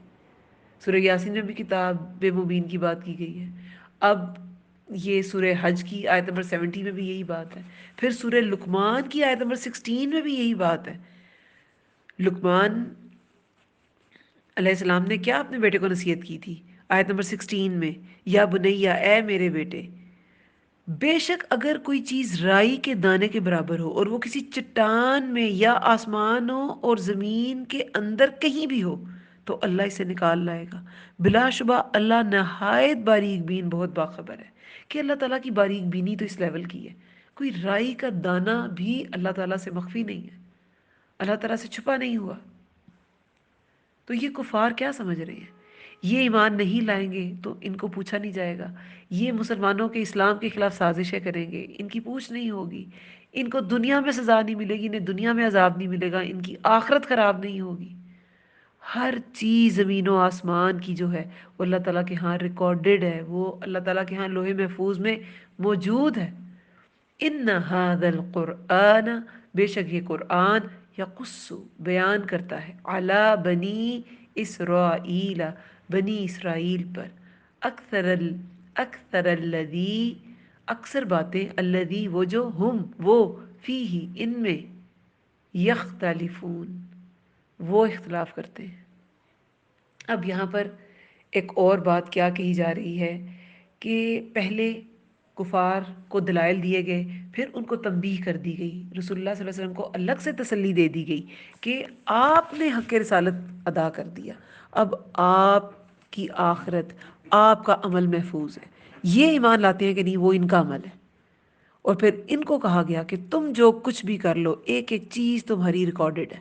اب بنی اسرائیل کی بات ہے، ویسے مکی صورت ہے، اس میں زیادہ تر خطاب کفار سے ہوتا ہے، لیکن یہ کتاب بنی اسرائیل کے اختلافات کا بھی تو فیصلہ کرتی ہے نا۔ ویسے تو مکی صورت میں قریش اور اہل مکہ کے لیے دلائل ہیں، تنبیہات ہیں، مگر جب پیغام پھیلنے لگا نا اسلام کا اور بنی اسرائیل تک بھی بات پہنچی، کیونکہ کتاب تو قرآن سے پہلے بنی اسرائیل کے پاس ہی تھی، تورات، تو جب ان تک بات پہنچی اور مکہ والے ان سے کچھ پوچھتے تھے تو وہ مکہ والوں کا ہی ساتھ دیتے تھے۔ تو مکی صورت میں بھی ان کا ذکر تھوڑا بہت کہیں پر مل جاتا ہے، اور یہاں پر ان کا ذکر کیا گیا ہے، اور ان کے اختلاف کا حل بھی بتایا گیا ہے کہ اس قرآن میں صرف کافروں کے لیے نصیحت نہیں ہے، ان کے اختلافات کا بھی حل ہے، ان کے سارے اختلافات کا حل قرآن میں ہے۔ ان کے اپنے نبی کا مکمل واقعہ قرآن میں دیکھیں، موسیٰ علیہ السلام کا واقعہ کتنی بار پیش کیا گیا، اور باقی سارے انبیاء بھی بنی اسرائیل میں ہی آئے تھے، تو وہ ان سب کے واقعات قرآن نے کیسے پیش کیے۔ تو یہاں پر بنی اسرائیل کے اختلافات کا فیصلہ، اس کا جو منصف ہے، فیصلہ کرنے کا جو جج ہے، وہ قرآن ہے کہ یہ کرائٹیریا ہے، اس میں اس کے ساتھ جو چیز میچ کرے گی تو وہ درست ہے، اور جو اس کے ساتھ انحراف کرتی ہے چیز، بالکل اس کے اپوزٹ کوئی بات آتی ہے، اس کا مطلب ہے کہ وہ بات بالکل غلط اور من گھڑت ہے۔ تو یہ ایک کیا ہے، ہمارے پاس ایک کرائٹیرین ہے، ایک کرائٹیرین ہے جس پہ ہم پرکھ سکتے ہیں پچھلی شریعتوں کو بھی کہ ان میں کیا چیز غلط ہے اور کیا چیز ٹھیک ہے، کیا ابھی بھی اپلائی کی جا سکتی ہے اور کیا نہیں کی جا سکتی۔ بے شک یہ قرآن بیان کرتا ہے بنی اسرائیل پر اکثر باتیں وہ ان میں اختلاف کرتے تھے، اب وہ اختلاف آپس میں بھی کرتے تھے اور رسول اللہ صلی اللہ علیہ وسلم سے بھی کرتے تھے، ان کے آپس کے اختلافات کا حل بھی اس میں ہے، اور رسول اللہ صلی اللہ علیہ وسلم سے جو اختلاف وہ کرتے تھے، جیسے مانتے نہیں تھے کہ آپ رسول ہیں، تو وہ ساری نشانیاں قرآن پڑھو تو تمہیں سمجھ آ جائیں گی کہ وہ اللہ کے سچے رسول ہیں۔ اختلاف کا فیصلہ وہی کر سکتا ہے جس کے پاس وسیع علم ہو، تو اس قرآن میں جو علم ہے وہ بہت وسیع ہے، وہ بنی اسرائیل کے اختلافات کا فیصلہ کرنے کا اہل ہے قرآن اپنے علم کی وجہ سے۔ حدیث میں کیا آتا ہے، یہود 71 فرقوں میں بٹے، نصارہ 72 میں، میری امت 73 میں بٹ جائے گی۔ تو جو جب بٹ جائے گی تو پھر وہ اختلاف کا فیصلہ کرنے کے لیے کس طرف رجوع کریں، قرآن کی طرف کریں۔ حدیث میں کیا آتا ہے کہ تم بنی اسرائیل سے روایات بیان کر سکتے ہو، اس میں حرج نہیں ہے، یعنی کہ اس سے روایات بیان کی جا سکتی ہیں، لیکن ایک دوسری جگہ پہ کیا بتایا گیا ہے کہ جو اختلاف کرے قرآن سے اسے نہیں مانا جا سکتا. بائبل سے بھی روایات کوٹ کی جا سکتی ہیں، لیکن وہ جو قرآن سے انحراف نہ کرتی ہوں. پھر آیت نمبر 77 میں کیا ہے؟ وَإِنَّهُ، اور بے شک وہ لَهُدًا وَرَحْمَةٌ لِّلْمُؤْمِنِينَ، اور بے شک وہ البتہ ہدایت ہے اور رحمت ہے ایمان لانے والوں کے لیے. اب یہ قرآن جو ہے یہ ہدایت اور رحمت ہے، مگر کس کے لیے؟ ایمان لانے والوں کے لیے. جو تو اس میں نقص نکالنے کے لیے اس کو اٹھائے گا اور اس کو کھولے گا، اس کو پڑھے گا، تو اس کو کچھ نہیں ملے گا اس میں. اسے نہ اس میں ہدایت ملے گی، نہ اسے رحمت ملے گی. لیکن جو ایمان کے ساتھ اس کو کھولے گا، جو اللہ تعالیٰ، جو ایمان کا متلاشی ہے، ایون کہ ایمان نہیں لایا لیکن سچے دل سے ایمان لانا چاہتا ہے، وہ ایمان کی تلاش میں ہے، تب بھی اسے اس بک سے ہدایت ضرور ملے گی. بات صرف اپنے دل کو بغض اور کینے سے پاک کرنے کی اور تعصب سے نکالنے کی ہے کہ یہ کس کی کتاب ہے، کیوں پڑھوں، کیسے ہو گیا. اس تعصب سے جو نکل آئے گا اس کو اس کتاب سے ہدایت اور رحمت مل جائے گی. ان ربک، بے شک رب آپ کا، یقضی، وہ فیصلہ کرے گا، بینہم، درمیان ان کے، بحکمہ، اپنے درمیان ان کے اپنے حکم سے. وَهُوَ الْعَزِيزُ الْعَلِيمُ، اور وہ بہت زبردست خوب علم والا ہے. اب دیکھیں کس چیز کا فیصلہ کیا جائے گا؟ بے شک رب آپ کا وہ فیصلہ کرے گا درمیان ان کے اپنے حکم سے. اللہ تعالیٰ نے فیصلہ کرنا ہے مشرکین میں، اور مشرکین اور اہل ایمان میں بھی ہو سکتا ہے، اور مومنین اور اہل کتاب کے درمیان بھی ہو سکتا ہے. یہ مختلف فیصلے اس دن ہونے ہیں. تو وہ مختلف جو فیصلے ہیں وہ اللہ تعالیٰ کرے گا. کیوں؟ کیونکہ اللہ تعالیٰ زبردست اور خوب علم والا ہے. اس کا علم بھی بہت زیادہ ہے، اور پھر جب اس علم کے مطابق وہ کسی کو پکڑتا ہے نا تو وہ بھی بہت زبردست ہوتا ہے. دیکھیں کن چیزوں کا فیصلہ کیا جائے گا. دیکھیں ایک تو مشرکین اور اہل ایمان کے درمیان حق کے ساتھ فیصلہ کر دیا جائے گا کہ کون حق پر ہے اور کون باطل ہے. سب سے پہلے تو یہ بے شک رب آپ کا وہ فیصلہ کرے گا درمیان ان کے اپنے حکم سے. کن کے؟ یہ کافر اور مشرک کی بات ہے. دوسرا مومنین اور اہل کتاب کے درمیان کہ کون سچا ہے اور کون جھوٹا ہے. مومن اور مشرک کے درمیان فیصلہ ہوگا، اور مومن اور اہل کتاب کے درمیان فیصلہ ہوگا. اہل کتاب بھی اگر اسلام نہیں لے کے آتے تو وہ رسول اللہ صلی اللہ علیہ وسلم کا تو انکار کرتے ہیں، اپنے نبی کا بھی کرتے ہیں، کیونکہ ہر نبی نے بتا دیا تھا کہ ایک آخری نبی آئے گا، اس پر ایمان لانا ہے. تو پھر بے شک رب آپ کا وہ فیصلہ کرے گا درمیان ان کے اپنے حکم سے، اور وہ بہت زبردست خوب حکمت، خوب علم والا ہے. فتوکل علی اللہ، بس توکل کیجئے اللہ پر. انکا، بے شک آپ، علی الحق، حق پر ہیں. کس حق پر؟ علی الحق المبین، یعنی دین حق پر ہیں. دین حق پر ہیں، بالکل درست راستے پر ہیں. بے شک آپ اب یہ سب کچھ کر کے ان کو تعلیم بھی دے دی، اور یہ بھی کہہ دیا کہ اب آپ اس سے دل میں تنگی پیدا نہ کریں. آپ پر اللہ کا فضل ہے، وہ اور لوگوں کو چھوڑیں، ان کے غائب ان کے حاضر اللہ تعالیٰ جانتا ہے. پھر بنی اسرائیل کی بات کی کہ وہ بھی اگر اختلاف کرتے ہیں تو اس کا فیصلہ اللہ تعالیٰ ہی فرمائیں گے. یہ کتاب ہر ایک کے لیے ہدایت اور رحمت ہے جو تعصب سے پاک ہو کر اس کو پڑھے گا. بے شک رب آپ کا. اب ان سب چیزوں کے بعد اللہ تعالیٰ کو فیصلے کا اختیار ہے کہ اتنے دلائل دینے کے بعد بھی اگر کوئی نہیں مانا تو پھر اس کو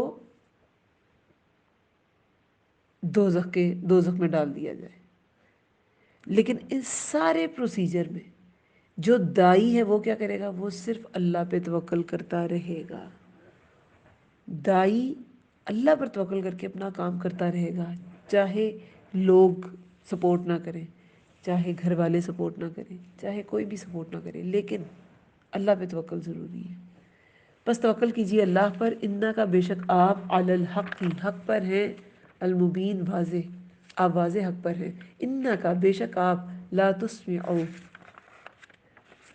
لا تسمع الموتى، نہیں آپ سنا سکتے مردوں کو، ولا اور نہیں تسمع الصم، اور نہیں آپ سنا سکتے بہروں کو کیا، الدعاء، الدعاء پکار، اذا جب، ولو وہ پھر جائیں، مدبرین پیٹھ پھیر کر۔ اب اس آیت میں اللہ تعالیٰ فرماتے ہیں کہ آپ بہروں کو اور مردوں کو نہیں سنا سکتے، اور جب کہ وہ پیٹھ پھیر کر پھر جائیں، چلے جائیں، یعنی کہ جو کان ہوتے ہوئے بھی نہ سنے تو وہ مردے کی طرح ہے، کہ کان ہے لیکن سن نہیں رہا، تو آپ مردوں کو نہیں سنا سکتے۔ جو سن کر بھی سمجھے نا، اس کا کچھ نہیں کیا جا سکتا۔ جس کی سماعت کمزور ہے اس کو تو کان میں کوئی آلہ فٹ کیا جا سکتا ہے، لیکن جو سننے کے باوجود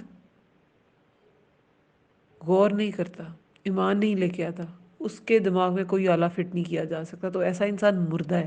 جو سن کر بھی بہروں کی طرح بیہیو کرتا ہے تو وہ مردہ ہے۔ تو آپ ایسے مردوں کو، اللہ تعالیٰ فرماتے ہیں کہ آپ صلی اللہ علیہ وسلم ایسے مردوں کو نہیں سنا سکتے، اور نہ ہی بہروں کو سنا سکتے ہیں جبکہ وہ پیٹھ پھیر کر چلے جائیں۔ ویسے تو بہرا اگر آپ کے سامنے اس کا چہرہ ہے، اس نے آپ کی طرف رخ کر رکھا ہے، تو آپ اسے کوئی سائن لینگویج کے ذریعے کچھ بتا سکتے ہیں، لیکن اگر وہ بہرا بھی ہے اور اس نے پیٹھ بھی پھیری ہوئی ہے تو آپ کیسے سنائیں گے اسے؟ وہ تو نہیں سن سکے گا، اور چونکہ پیٹھ پھیری ہوئی ہے تو وہ دیکھ سمجھ کچھ بھی نہیں سکتا، اس کو جو بھی آپ انسٹرکشن دے رہے ہیں یا جو بھی پیغام دے رہے ہیں وہ کچھ بھی نہیں سمجھے گا۔ اگر رخ آپ کی طرف ہو تو پھر بھی سمجھ سکتا ہے۔ اس سے یہی سمجھ آتی ہے کہ اللہ تعالیٰ کی طرف جس کا لگاؤ ہے نا، جسے ہدایت کی طلب ہے، اس کے پاس دنیاوی اسباب اگر کم بھی ہے نا، وہ کم پڑھا لکھا بھی ہے، اس کے پاس ریسورسز کم ہیں، لیکن وہ ہدایت کی جو طلب کم ہوتی ہے نا، وہ اس کی روشنی کافی ہو جائے گی۔ لیکن جو بڑی بڑی ڈگریز ہے مگر وہ منہ موڑے کھڑا ہے، اور اپنے کان ہوتے ہوئے بھی اسے بند کیے ہوئے ہیں، اس نے کان اور اپنی سوچ سمجھنے کے سارے دروازے کھڑکیاں بند کر کے بیٹھا ہے، تو وہ پھر مردہ کی طرح ہے، بہرے کی طرح ہے، مردہ کی طرح، ایسے بہرے کی طرح ہے جس نے پیٹھ پھیری ہوئی ہے، یعنی کہ اسے آپ سمجھا نہیں سکتے۔ یہ مثالیں دینے کا مقصد یہی ہوتا ہے کہ کھل کے بتایا جائے کہ ایسا انسان، اس کو سمجھایا نہیں جا سکتا۔ اس کو سمجھایا جا سکتا ہے جس کے دنیاوی اسباب چاہے کم ہو، وہ کم سنتا ہو لیکن اس کا دل تو آمادہ ہو، اس کا رخ تو اللہ کی طرف ہو، مگر جو پیٹھ پھیر کے کھڑا ہے اور کان بھی کام نہیں کر رہے، کان جس کام کے لیے اللہ نے دیے وہ کام نہیں کرے، پھر وہ کچھ نہیں کرے گا، وہ کچھ نہیں سمجھے گا، ہدایت قبول نہیں کرے گا۔ وما اور نہیں انتا آپ بہادل عمی، نہیں آپ ہادی، کس کے ہادی؟ ہدایت دینے والے، عمی اندھوں کو، عن ضلالتہم ان کی گمراہی سے، ان نہیں تسمعو آپ سنا سکتے، الا مگر، من یؤمنو ان کو جو، من ہوتا ہے جو، ان کو جو یؤمنو ایمان لاتے ہیں، بیا آیاتنا ہماری آیات پر، فہم پھر وہ، مسلمون فرما بردار ہیں۔ اب یہاں پر کیا سمجھ میں آئی بات؟ کہ اندھوں کو بھی ہدایت نہیں دے سکتے آپ، ان کی گمراہی سے نہیں آپ سنا سکتے، کسی کو بھی سنا نہیں سکتے۔ اندھے کو راستہ دکھائیں، اسے سمجھ آئے گی کہ کیا بتایا جا رہا ہے؟ یہ تم اس طرف جاؤ، ہم ہاتھ کے اشارے سے کہتے ہیں نا، تم اس طرف جاؤ، پھر اس طرف جاؤ، اس طرف جاؤ، ہاں بول کے کہو رائٹ جاؤ، پھر سیدھا جانا، پھر لیفٹ جاؤ، تو پھر کچھ سمجھ آ جائے، لیکن ہاتھ کے اشارے سے کسی کو آپ راہ دکھانا چاہیں اسے کچھ سمجھ نہیں آئے گی اگر وہ اندھا ہے۔ تو اب یہاں پر انہیں اندھا کہا گیا ہے، پہلے بہرا کہا گیا ہے، اب اندھا کہا گیا ہے، اور نہیں آپ ہدایت دینے والے اندھوں کو ان کی گمراہی سے۔ تو جو انسان سن کر بھی اللہ تعالیٰ کی بات پر سمعنا و اطعنا نہیں کہتا، اس کا مطلب ہے وہ بہرے اور اندھے کی طرح ہے، یعنی کہ سن کے بھی وہ سن نہیں سکتا، سمجھ نہیں سکتا اللہ کی بات کو، اور دیکھ کر بھی وہ حق کو دیکھ نہیں سکتا، تو وہ اندھوں کی طرح ہے۔ صرف ان کو سنایا جا سکتا ہے جو فرما بردار ہیں، جو واقعی اللہ تعالیٰ کی کہ اللہ تعالیٰ کے پاس اپنا آپ سبمٹ کرنا چاہتے ہیں، ٹوٹل سبمیشن چاہتے ہیں اپنی، وہ اللہ کی آیات سے اثر بھی لیتے ہیں اور اس پر عمل بھی کرتے ہیں۔ نہیں آپ سنا سکتے مگر ان کو جو ایمان لاتے ہیں ہماری آیات پر، پھر وہ فرما بردار ہے۔ صرف ایمان لانا بھی کافی نہیں ہوتا، اس پہ فرما برداری بھی ضروری ہے، کہ ہاں اللہ تعالیٰ، اللہ میرا رب ہے اور اللہ جو کہے گا میں وہ کروں گا۔ تو پھر ایسے لوگ ہدایت کی باتوں سے سبق سیکھتے ہیں۔ وَإِذَا اور جب وقع القول واقعہ ہو جائے گی، قول بات، علیہم ان پر، اخرجنا نکالیں گے ہم، لہم ان کے لیے، دابۃ من الارض ایک جانور زمین سے، تکلمہم جو کلام کرے گا ان سے، ہم ہے نا ان سے، ان الناس کہ بے شک لوگ، کانو تھے وہ، بیایاتنا ہماری آیات پر، لا یوقنون نہ وہ یقین رکھتے۔ اب یہ وقال قولو کیا ہے، اس سے کیا مراد ہے؟ اس سے مراد قیامت ہے۔ اللہ تعالیٰ لوگوں پر اپنی حجت تمام کر دیں گے جب واقعہ ہو جائے گی بات ان پر، یعنی کہ جب مہلت ان کی ختم ہو جائے گی، قیامت رونما ہونے والی ہوگی، تو اخرجنا نکالیں گے ہم ان کے لیے ایک جانور، دابہ سب سے دبیب چال والا، یعنی کوئی بھی ہلنے والی جو چیز ہے نا، جانور، وہ دابہ میں آ سکتا ہے۔ چھوٹا سے چھوٹا چوزا بھی اور بڑے سے بڑا اونٹ بھی دابہ میں آتا ہے۔ تو دابہ یعنی کوئی بھی ہلنے والا جانور، تو سبھی جانور آ گئے۔ ان کے لیے ایک جانور زمین سے نکالا جائے گا۔ اب یہ کب ہوگا؟ احادیث کے مطابق ہے کہ جب سورج مشرق کی بجائے مغرب سے نکل آئے گا نا، تو دعائیں بھی، توبہ قبول نہیں ہوگی، اور وہ بالکل اینڈ والی نشانیوں میں سے ہے۔ وہ جو 10 نشانیاں نا، مسلم میں حدیث آتی ہے کہ قیامت تب تک قائم نہ ہوگی جب تک 10 نشانیاں ظاہر نہ ہو جائیں، تو اس میں سے یہ ہے کہ مغرب کی طرف سے، اس سے پہلے نشانیاں اور بھی ہیں، حضرت دجال کا آنا، اس کے بعد حضرت عیسیٰ علیہ السلام کا ظہور، اس کے بعد یاجوج ماجوج، اس کے بعد پھر یہ جو بالکل اینڈ والی نشانیاں نا کہ بس پھر قیامت برپا ہو جائے گی، اس میں ہے کہ مغرب سے سورج نکلے گا، اور کہتے ہیں کہ چاشت کے وقت پھر ایک جانور بھی نکل آئے گا۔ مغرب کی وقت سورج نکل آیا، یعنی کہ یہ ایک بڑی نشانی، بالکل قرب قیامت، قریب کی نشانی پوری ہو گئی، اور پھر کچھ ہی دیر بعد جانور بھی ایک نکل آئے گا، اور کہا جاتا ہے کہ صفا پہاڑی پھٹے گی، اس سے جانور نکلے گا، کیونکہ ایک بار رسول اللہ صلی اللہ علیہ وسلم سے کسی نے پوچھا کہ دعوت الارض کہاں سے نکلے گا، تو انہوں نے فرمایا تھا مسجد حرام سے، یعنی کہ مکہ سے، تو یہ وہاں سے نکلے گا، اس کا خروج مسجد حرام مکہ سے ہوگا۔ اور دعوت الارض کے خروج میں دیکھیں عبرت کتنی زیادہ ہے۔ ایک تو یہ علامت کبریٰ ہے، بڑی بڑی نشانیوں میں سے ایک ہے جو قیامت کی نشانیاں نا، کیونکہ دیکھیں ابن عمر کہتے ہیں کہ دعوت الارض تب تک تب نکلے گا جب نیکی کا حکم دینے والا اور برائی سے روکنے والا کوئی نہیں ہوگا، یعنی کہ بالکل اینڈ۔ مسلمان تو کہتے ہیں نا کہ 40 سال پہلے ہی مومن جو ہے وہ ختم ہو جائیں گے قیامت سے، اور یہ جو قیامت ہے یہ پھر غیر مومنوں پر برپا ہوگی، وہ جو سختی ہے وہ غیر مومنوں پر ہوگی۔ تو یہ علامت کبریٰ ہے، بڑی قیامت، جب انسان نیکی کا حکم دینا چھوڑ دیں گے اور برائی سے روکنا چھوڑ دیں گے، تو اللہ تعالیٰ جانور نکالے گا، وہ اللہ کے دین کا کام کرے گا۔ جیسے اللہ تعالیٰ کہتے ہیں کہ اگر تم دین کا کام نہیں کرو گے تو میں قوم بدل دوں گا، قوم بدل جائے گی، اللہ کے دین کا کام نہیں رکے گا۔ ہمارا اللہ کے دین کا کام کرنا ہمارے لیے فائدہ مند ہے، اللہ تعالیٰ تو بے نیاز ہے، اللہ تعالیٰ کو کوئی فرق نہیں پڑتا، تو ہم نے یہ کام کرنا ہے۔ حدیث میں آتا ہے کہ دعوت الارض کا خروج ہوگا تو وہ لوگ کی ناک پر نشان لگائے گا، پھر وہ تم میں ہی رہے گا، حتیٰ کہ ایک آدمی کوئی اونٹ خریدے گا اور کوئی شخص اسے پوچھے گا یہ اونٹ تم نے کس سے خریدا، تو وہ جواب دے گا کہ میں نے یہ نشان زدہ لوگوں میں سے ایک آدمی سے خریدا۔ اب یہ کن پہ نشان لگائے جائیں گے، اچھے لوگوں پہ یا برے لوگوں پہ؟ اس کے بارے میں ترمذی کی ایک حدیث ہے، ابو ہریرہ رضی اللہ عنہ سے روایت ہے حدیث، کہ دابت الارض نکلے گا تو اس کے پاس سلیمان علیہ السلام کی مہر اور موسیٰ علیہ السلام کا عصا ہوگا۔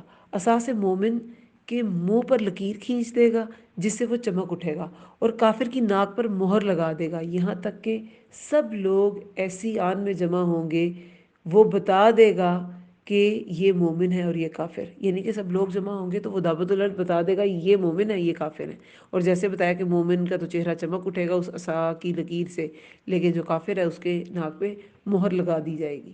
تو یہ دعوت الارض کے بارے میں کچھ باتیں ہیں کہ یہ بالکل آخری نشانیوں میں سے ایک ہے۔ جب کوئی اللہ تعالیٰ کی بات بتانے والا نہیں ہوگا تو اللہ تعالیٰ جانور سے اپنے دین کا کام لیں گے، اور اس میں ہم سب کے لیے عبرت ہے۔ ان الناسا کہ بے شک لوگ کانو تھے وہ بیا آیاتنا ہماری آیات پر لا یوقنون نہ وہ یقین رکھتے، کہ یہ انہوں نے یقین ہی نہ کیا کہ یہ سب کچھ ہوگا۔ یہ آخری نشانی ایسے لوگوں کے لیے بہت بڑا سبق ہوں گی جو یقین نہیں رکھتے تھے آخرت پر، کہ لو اب آخرت واقعی قریب ہے۔ وَيَوْمَ نَحْشُرُ اور جس دن ہم اکٹھا کریں گے مِن كُلِّ أُمَّةٍ فَوْجًا مِّمَّن ہر امت میں سے ایک فوج کو، ممن ان میں سے جو یکذبو جھٹلاتے ہیں بِآیاتنا ہماری آیات کو، فہم تو وہ یوزعون وہ گروہوں میں تقسیم کیے جائیں گے۔ اب یہاں پر قیامت کے دن کی بات ہے کہ ہر امت میں سے ایک فوجن جو ہے وہ فوج جو ہے نا وہ امت میں ایک چھوٹے گروہ کو کہتے ہیں، یعنی کہ اب یہ کن کی بات کی جا رہی ہے، کس فوج کی، کس چھوٹے گروہ کی؟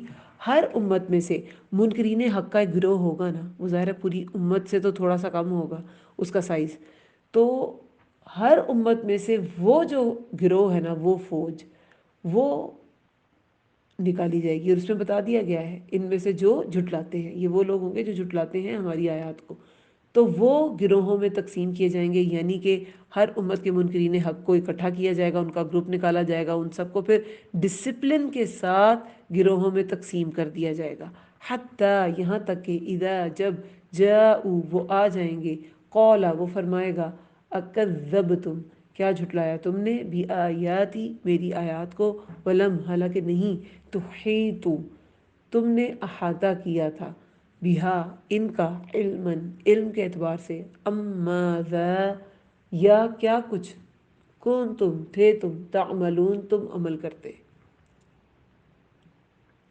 اب جب وہ سارے منکرین حق اللہ تعالیٰ کے پاس آ جائیں گے تو اللہ تعالیٰ کیا فرمائیں گے؟ کیا جھٹلایا تم نے میری آیات کو؟ تم نے میری آیات جھٹلا دی تھی، منکرین تھے نا، حق کا انکار کرنے والے، تو تم نے میری آیات جھٹلا دی تھی، حالانکہ تم نے ان کو جانچا پرکھا ہی نہیں کہ وہ ٹھیک تھی کہ نہیں، بس تم نے اپنے تعصب کی وجہ سے ان کو جھٹلا دیا، اسے سمجھنے کی کوشش بھی نہیں کی۔ ولم حالانکہ نہیں تو ہی تم نے احاطہ کیا ان کا علم کے اعتبار سے، یا کیا کچھ تھے تم عمل کرتے، تم نے اس کا علم کے اعتبار سے کوئی احاطہ ہی نہیں کیا کہ میں کیا کہہ رہا ہوں اور تم کیا عمل کرتے تھے، تم دنیا میں کیا کرتے رہے ہو، انکار کرتے رہے، سرکشی کرتے رہے، اللہ تعالیٰ کی نافرمانی کرتے رہے، اسی طرح تم نے زندگی گزار دی، اور اللہ تعالیٰ کے احکامات پر تم نے غور و فکر نہیں کی، تو پھر کیا کچھ تھے جو تم عمل کرتے، وہ سب اللہ تعالیٰ اس کے عمل اس شخص کے اکٹھے کرے گا۔ وَوَقَعَ الْقَوْلُ اور واقعہ ہو جائے گی بات۔ اب 82 آیت میں وقع القول کا مطلب تھا کہ مہلت ختم ہو جائے گی، اور یہاں پر وقع القول کا مطلب کیا ہے؟ قیامت برپا ہو جائے گی، یعنی کہ جب وہ جو حشر ہے اور حساب کتاب ہے وہ شروع ہو جائے گا، بما بوجہ اس کے جو علیہم ان پر، بما بوجہ اس کے جو ظلموا انہوں نے ظلم کیا، فہم تو وہ لا ینطقون نہ وہ بول سکیں گے۔ اب ہم دیکھیں کہ عام زندگی میں بھی اگر بہت کوئی روبدار شخصیت ہمارے سامنے آ جاتی ہے، ایون کہ جب لوگوں کی فیوریٹ سیلیبریٹیز آتی ہیں ان کے سامنے، تو وہ بالکل اپنے ہوش و حواس کھونے لگتے ہیں، ان کی آواز نہیں نکلتی، وہ اسپیچ لیس ہو جاتے ہیں اور وہ بہت زیادہ گھبرا جاتے ہیں۔ یہ نارمل اپنے ہی جیسے گوشت پوشت کو کہ انسان کو دے کر انسان کا یہ حال ہوتا ہے۔ تو جب قیامت آ جائے گی تو اللہ تعالیٰ کا وہ جو اللہ تعالیٰ نے مقرر کیا ہے دن حساب کتاب کا اور سب کو اکٹھا کرنے کا، اس کا کیسی اس کی ایک دہشت ہوگی کہ لوگ بول بھی نہیں سکیں گے. جو اتنی زبانیں یہاں اس دنیا میں چلتی ہیں نا وہ سب وہاں بند ہو جائیں گی، کیونکہ باقی ہر چیز گواہی دے رہی ہوگی. ہمارے ہاتھ پیر، جن پیروں سے ہم نے کام کیا، جن ہاتھوں سے کیا، ہماری اسکن، تو پھر زبان کو بولنے کی ضرورت ہی نہیں ہوگی. اور واقع ہو جائے گی بات ان پر بوجہ اس کے جو انہوں نے ظلم کیا، تو وہ نہ وہ بول سکیں گے. علم کیا نہیں یرو، انہوں نے دیکھا، انا بے شک ہم، جعلنا بنایا ہم نے، اللیل رات کو، لیسکنوا تاکہ وہ سکون پائیں، فیہ اس میں، والنہار مبصرا اور دن کو روشن، انا بے شک فی ذالک اس میں، لآیات البتہ نشانیاں ہیں، لقوم یؤمنون ان لوگوں کے لیے جو ایمان لاتے ہیں. اب پھر ایمان لانے والوں کی بات. پہلے کن کی بات کی گئی؟ کہ جنہوں نے جھٹلایا، تو پھر انہیں کہا جائے گا کہ تم یہ عمل کرتے رہے، اور پھر ان کی زبانیں بھی بند کر دی جائیں گی. پھر بس انہیں، اور جو کافر ہے، جو ایمان لایا ہی نہیں، اسے تو کچھ پوچھا نہیں جائے گا، کچھ نہیں دکھایا جائے گا، کوئی حساب کتاب نہیں ہوگا، صرف بائیں ہاتھ میں اسے اعمال نامہ پکڑایا جائے گا اور وہ جہنم میں. اب کیا نہیں انہوں نے دیکھا، بے شک ہم بنایا ہم نے رات کو تاکہ وہ سکون پائے. یعنی کہ یہ اور کچھ نہیں تو دن رات تو سبھی ایکسپیرینس کرتے ہیں نا. جو دنیا میں چند سال گزار کے اس دنیا سے جاتا ہے، اس نے دن رات تو دیکھے ہی ہوتے ہیں. اس میں بھی اس کو سبق نہیں ملا، اس میں بھی یہ سمجھ نہیں سکا کہ یہ کیا چیز تھی کہ دن اللہ تعالیٰ نے روشن بنایا، اس میں تم کام کرو، اس میں تم ہر چیز کو واضح دیکھ سکتے ہو. لیکن رات اللہ تعالیٰ نے کیسی سکون کی چیز بنائی، تمہارے لیے اتنے انتظامات کیے، تو یہ سارا کچھ خود بخود ہو گیا. بے شک اس میں البتہ نشانیاں ہیں ان لوگوں کے لیے جو ایمان لاتے ہیں. تو یہ ساری تو ایسی باتیں ہیں کہ ان میں بہت سی نشانیاں ہیں، مگر ہیں ایمان لانے والوں کے لیے نا. تو وہ ایمان ہی جو نہیں لائے گا اور اللہ کو اپنا آپ سبمٹ نہیں کرے گا، تو اس کو یہ سب نشانیاں نظر بھی نہیں آئیں گی. وَيَوْمَ اور جس دن يُنفَخُ پھونکا جائے گا، پھر سور میں، فَفَزِعَ تو گھبرا جائے گا، ماں جو کوئی، فی السماوات آسمانوں میں ہے، وماں اور جو کوئی، فی الارض زمین میں ہے، الا مگر، من شاء اللہ جسے چاہے اللہ، وکل اور سب کے سب، اتوہ آئیں گے اس کے پاس، داخرین ذلیل ہو کر. اب یہاں پر سور پھونکنے کی طرف اشارہ ہے. اب دیکھیں سور پھونکنا قرآن میں ہی کئی جگہوں پہ اس کا ذکر آیا ہے، اور ڈفرینٹ ٹائمنگز ہمیں سمجھ آئی ہیں کہ سور ایک ہی نہیں پھونکا جائے گا. پہلے پھونکا جائے گا تو سب کیا ہوگا، گھبرا اٹھیں گے، سب گھبرا اٹھیں گے. پہلے نفقہ ہے اولا میں. پھر دوسری بار سور پھونکا جائے گا تو سب مر جائیں گے. پھر تیسری بار پھونکا جائے گا تو سب اٹھ کھڑے ہوں گے. پھر پہاڑ بادلوں کی طرح چلنا شروع ہو جائیں گے. تو یہ پھونک مارنے، سور پھونکنے کی الگ الگ سچویشنز بتائی گئی ہیں. جس دن سور میں پھونکا جائے گا تو دیکھیں، اب پہلے کیا کہا گیا، ففزع تو گھبرا جائے گا. فضا، جزا و فضا کرنا ہوتا ہے نا، بس یہ وہی ہے، فضا کرنا، گھبرا جائے گا. جو کوئی آسمان اور جو کوئی زمین میں، یعنی کہ دنیا کے کسی خطے کونے میں ہوگا، آسمان میں ہوگا، زمین میں ہوگا، کوئی پلین کا سفر کر رہا ہے، بحری بیڑے کا سفر کر رہا ہے، یا زمین پر سڑک پہ چل رہا ہے، سب کے سب گھبرا جائیں گے. الا ما شاء اللہ مگر جسے اللہ چاہے، جسے اللہ چاہے وہ نہیں گھبرائے گا. الا من شاء اللہ سے مراد، بعض کا خیال ہے کہ جبریل علیہ السلام، اسرافیل، میکائیل، یعنی کہ جو بڑے بڑے فرشتے ہیں نا وہ گھبرائیں گے نہیں. بعض کہتے ہیں کہ یہ ان شہداء کی بات ہے، الا من شاء اللہ کے سوائے شہداء کے، جو ان شہداء کی بات ہے جو کہ جن کی روحیں پہلے سے ہی جنت میں پھر رہی ہوں گی، انہیں اپنا انجام پہلے سے ہی پتہ ہوگا، تو وہ بھی نہیں گھبرائیں گے. یہ ان کی بات ہے، الا من شاء اللہ. وکل اور سب کے سب، اتوہ آئیں گے اس کے پاس، داخرین ذلیل ہو کر. داخرہ ہوتا ہے، اس میں صرف ذلیل ہونے کا مطلب نہیں ہے، اس میں ذلت، حقارت اور عاجزی تینوں معنی ہیں. تو جو اور سب کے سب اللہ کے پاس، اور سب کے سب آئیں گے اس کے پاس، اللہ کے پاس ذلیل ہو کر. یعنی کہ یہ جو کافر تھے یہ پھر بہت ہی زیادہ اس دن ذلت، حقارت اور عاجزی کے ساتھ اللہ کے پاس آئیں گے. تو جو دنیا میں ہی اللہ کے سامنے عاجز ہو گیا، اللہ کے سامنے اس نے سبمٹ کر دیا اپنا آپ، اس دن اس پر ایسی سختیاں نہیں ہوں گی.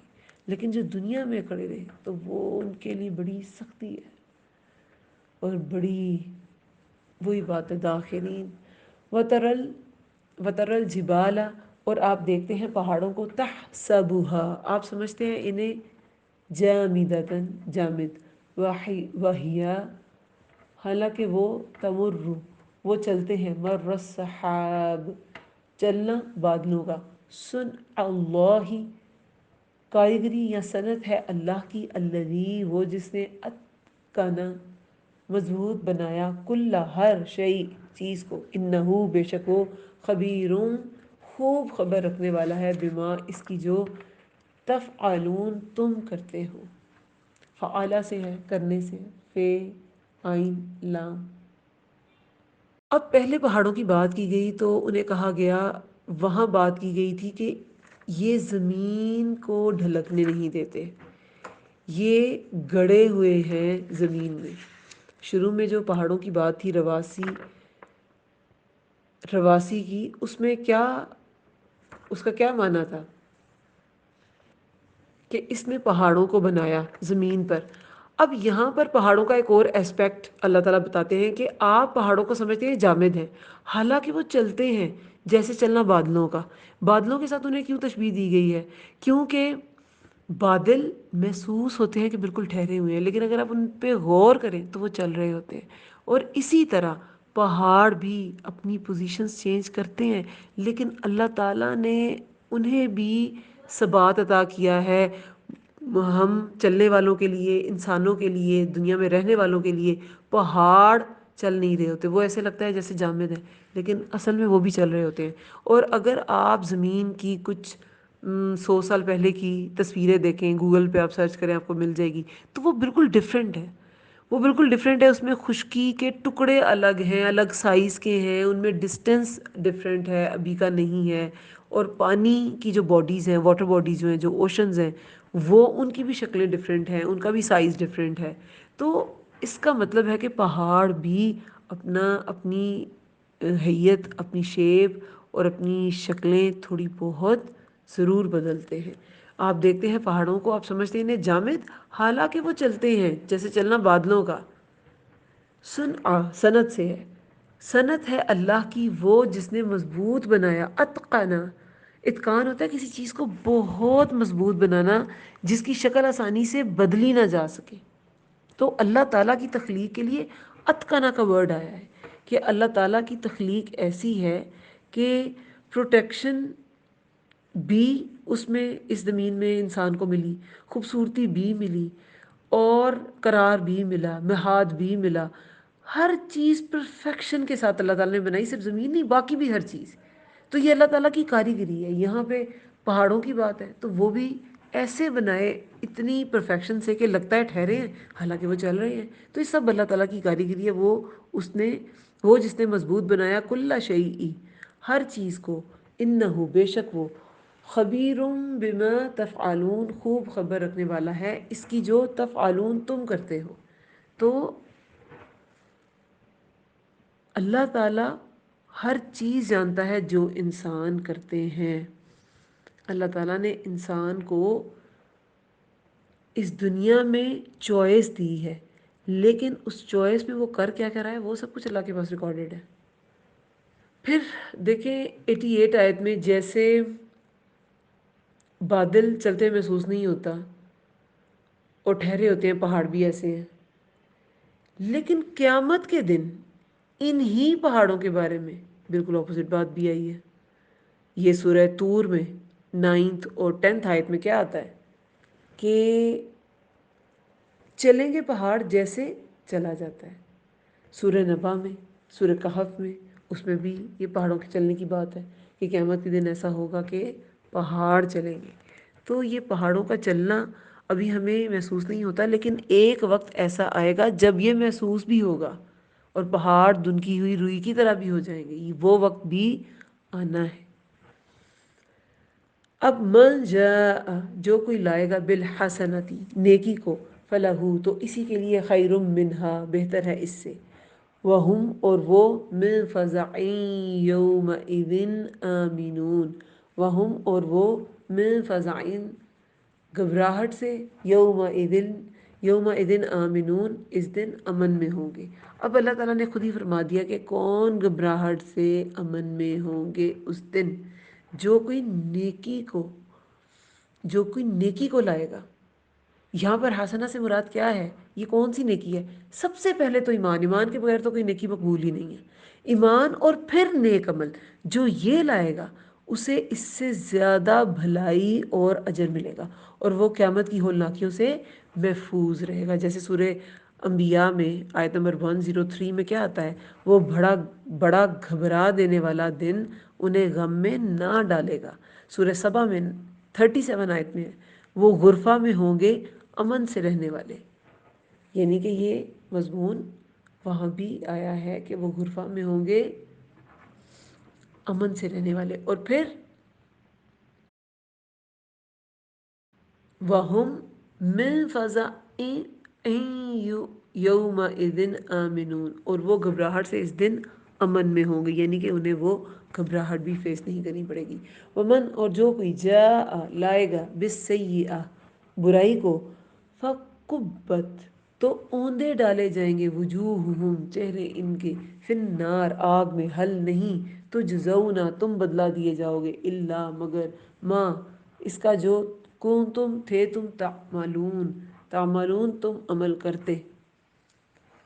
اب یہاں پر پہلے تو بتایا کہ جو نیکی لائے گا، یعنی کہ ایمان اور عمل صالح جو لائے گا، تو اس کے لیے تو پھر خیر ہی خیر ہے، اور وہ اس دن گھبراہٹ میں بھی نہیں ہوگا۔ اور جو کوئی برائی لائے گا، فَكُبَّتْ، تو اوندے ڈالے جائیں گے، وجوہہم، چہرے ان کے، فی النار، آگ میں، حل نہیں، تم بدلا دیے جاؤ گے مگر اس کا جو تھے تم عمل کرتے۔ اب بالسیئہ سے کیا مراد ہے؟ یہ حق کا انکار۔ حسنہ سے مراد ایمان اور نیک عمل تھے، اس سے مراد حق کا انکار اور گناہ ہے، یعنی کہ شرک بھی، کفر بھی اور معاصی، یہ جو حرام کام ہے، کسی بھی طرح کی گندگی ہے، وہ اس طرح کا کوئی بھی سیئہ، برائی لے کے آئے گا تو پھر ان کے لیے ان کے چہرے آگ میں ڈالے جائیں گے۔ جو حسنہ لے کے آئے گا وہ تو اس ہولناکی سے اس دن کی بھی محفوظ رہیں گے، لیکن جو سیئہ لے کے آئیں گے ان کے چہرے آگ میں ڈالے جائیں گے، اور باقی عذاب پھر بعد میں، حل نہیں، تجزونا، تم بدلہ دیے جاؤ گے، مگر اس کا جو تھے تم عمل کرتے۔ وہاں کوئی کالے گورے، امیر غریب، پڑھے لکھے کم پڑھے لکھے کی کوئی تفریق نہیں، وہاں صرف عمل آپ کی کرنسی ہوگا، جس کا جیسا عمل اس کے پاس اتنی بڑی کرنسی اپنے آپ کو بچانے کی، اپنا اپنا آپ سیکیور کرنے کی۔ انما، بے شک، امرتو، حکم دیا گیا مجھے، ان کے، اعبدا، میں عبادت کروں، رب هذه البلدتی، رب کی اس شہر کے، کس شہر کے؟ مکہ کے شہر کے، مکہ کے شہر کے رب کی عبادت کروں، مجھے یہ حکم دیا گیا ہے۔ الذی، کون ہے مکہ کا رب؟ وہ جس نے حرمہا، حرام ٹھہرایا اسے، یعنی کہ مکہ کا شہر کیوں حرام ہے؟ اس میں شر پھیلانا منع ہے، اس میں لڑائی جھگڑا منع ہے، کسی چھوٹے سے چھوٹے جانور کا قتل بھی منع ہے، اور انسان کی تو بہت حرمت ہے، جانور کا بھی، تو وہ حرمت والی جگہ ہے۔ میں عبادت کروں، کیا حکم دیا گیا ہے؟ میں عبادت کروں رب کی اس شہر کے، وہ جس نے حرام ٹھہرایا اسے، اور اسی کے لیے ہے ہر چیز، اور حکم دیا گیا مجھے کہ میں ہو جاؤں فرما برداروں میں سے، وَأُمِرْتُ، اور حکم دیا گیا مجھے، ان کے، اکونا، میں ہو جاؤں، من المسلمین، فرما برداروں میں سے، یعنی کہ یہ عبادت بھی کرنی ہے اس کی جو شہر مکہ کا رب ہے، اور اسی کے لیے ہے ہر چیز، اور اللہ کے نبی کہتے ہیں کہ مجھے حکم دیا گیا ہے کہ میں فرما بردار ہو جاؤں، اپنا آپ ٹوٹلی سبمٹ کر دوں۔ وَأَن، اور یہ کہ أَتْلُوَ الْقُرْآنَ، اور یہ کہ میں تلاوت کروں قرآن کی، فَمَنِ اهْتَدَىٰ، تو جو کوئی اہتدا ہدایت پا گیا، فَإِنَّمَا، تو بے شک، يَهْتَدِي، وہ ہدایت پائے گا، لِنَفْسِهِ، اپنے نفس کے لیے، وَمَنْ ضَلَّ، اور جو کوئی بھٹکا، فَقُلْ، تو کہہ دیجئے، اِنَّمَا، بے شک، انا، میں تو، من المنذرین، ڈرانے والوں میں سے ہوں۔ اب اس آیت کا کیا مطلب ہے؟ دیکھیں، نبی صلی اللہ علیہ وسلم کو کون سے احکامات دیے گئے ہیں؟ ایک تو یہ کہ اللہ کی عبادت کرو، اس اللہ کی جس نے مکہ کو امن والا بنایا۔ دوسرا، اللہ کا فرما بردار ہونا ہے، اللہ تعالیٰ نے جو جو کہا، جیسے جیسے کہا ویسے ویسے پہنچا دینا ہے۔ تیسرا، یہ سارے احکامات نبی صلی اللہ علیہ وسلم کے لیے آئے ہیں۔ قرآن کی تلاوت کرنی ہے، میں تلاوت کروں قرآن کی۔ تلاوت میں صرف پڑھنے کا مطلب نہیں ہے، پڑھ سنانے کا مطلب ہے، یعنی کہ پڑھنا ہے اور پھر سنائیں گے۔ آپ کسی کو کیسے بتائیں گے؟ جب خود سمجھیں گے۔ تو پڑھنا، سمجھنا اور دوسروں کو بتانا، یہ سب تلاوت میں شامل ہے۔ پہلے بھی ہم نے بات ڈسکس کی تھی کہ صرف پڑھنے کو قرات کہتے ہیں، تلاوت نہیں کہتے۔ اور یہ کہ میں تلاوت کروں قرآن کی، تو جو کوئی فمن اہتدیٰ، تو جو کوئی ہدایت پا گیا تو اس نے اپنے نفس کے لیے ہدایت پائی، اللہ تعالیٰ کو اس سے کوئی فرق نہیں پڑتا۔ اور جو کوئی بھٹکا، وَمَن ضَلَّ، اور جو کوئی بھٹکا، فَقُلْ، تو کہہ دیجئے، اِنَّمَا، بے شک، انا، میں تو، من المنذرین، ڈرانے والوں میں سے ہوں۔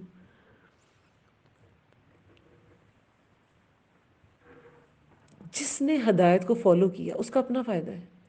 اللہ تعالیٰ تو دین کا کام دعوت الارض سے بھی لے لیں گے، اور حدیث میں آتا ہے کہ اللہ اپنے دین کا کام فاجر سے بھی لے لیتا ہے۔ وہ تو دین کا کام کرنے والے تو بہت ہیں، جانور آ جائے گا، لیکن جو انسان اس کام سے چوک گیا، اس کا اپنے نفس کا، اس نے اپنے نفس کو کیا کیا؟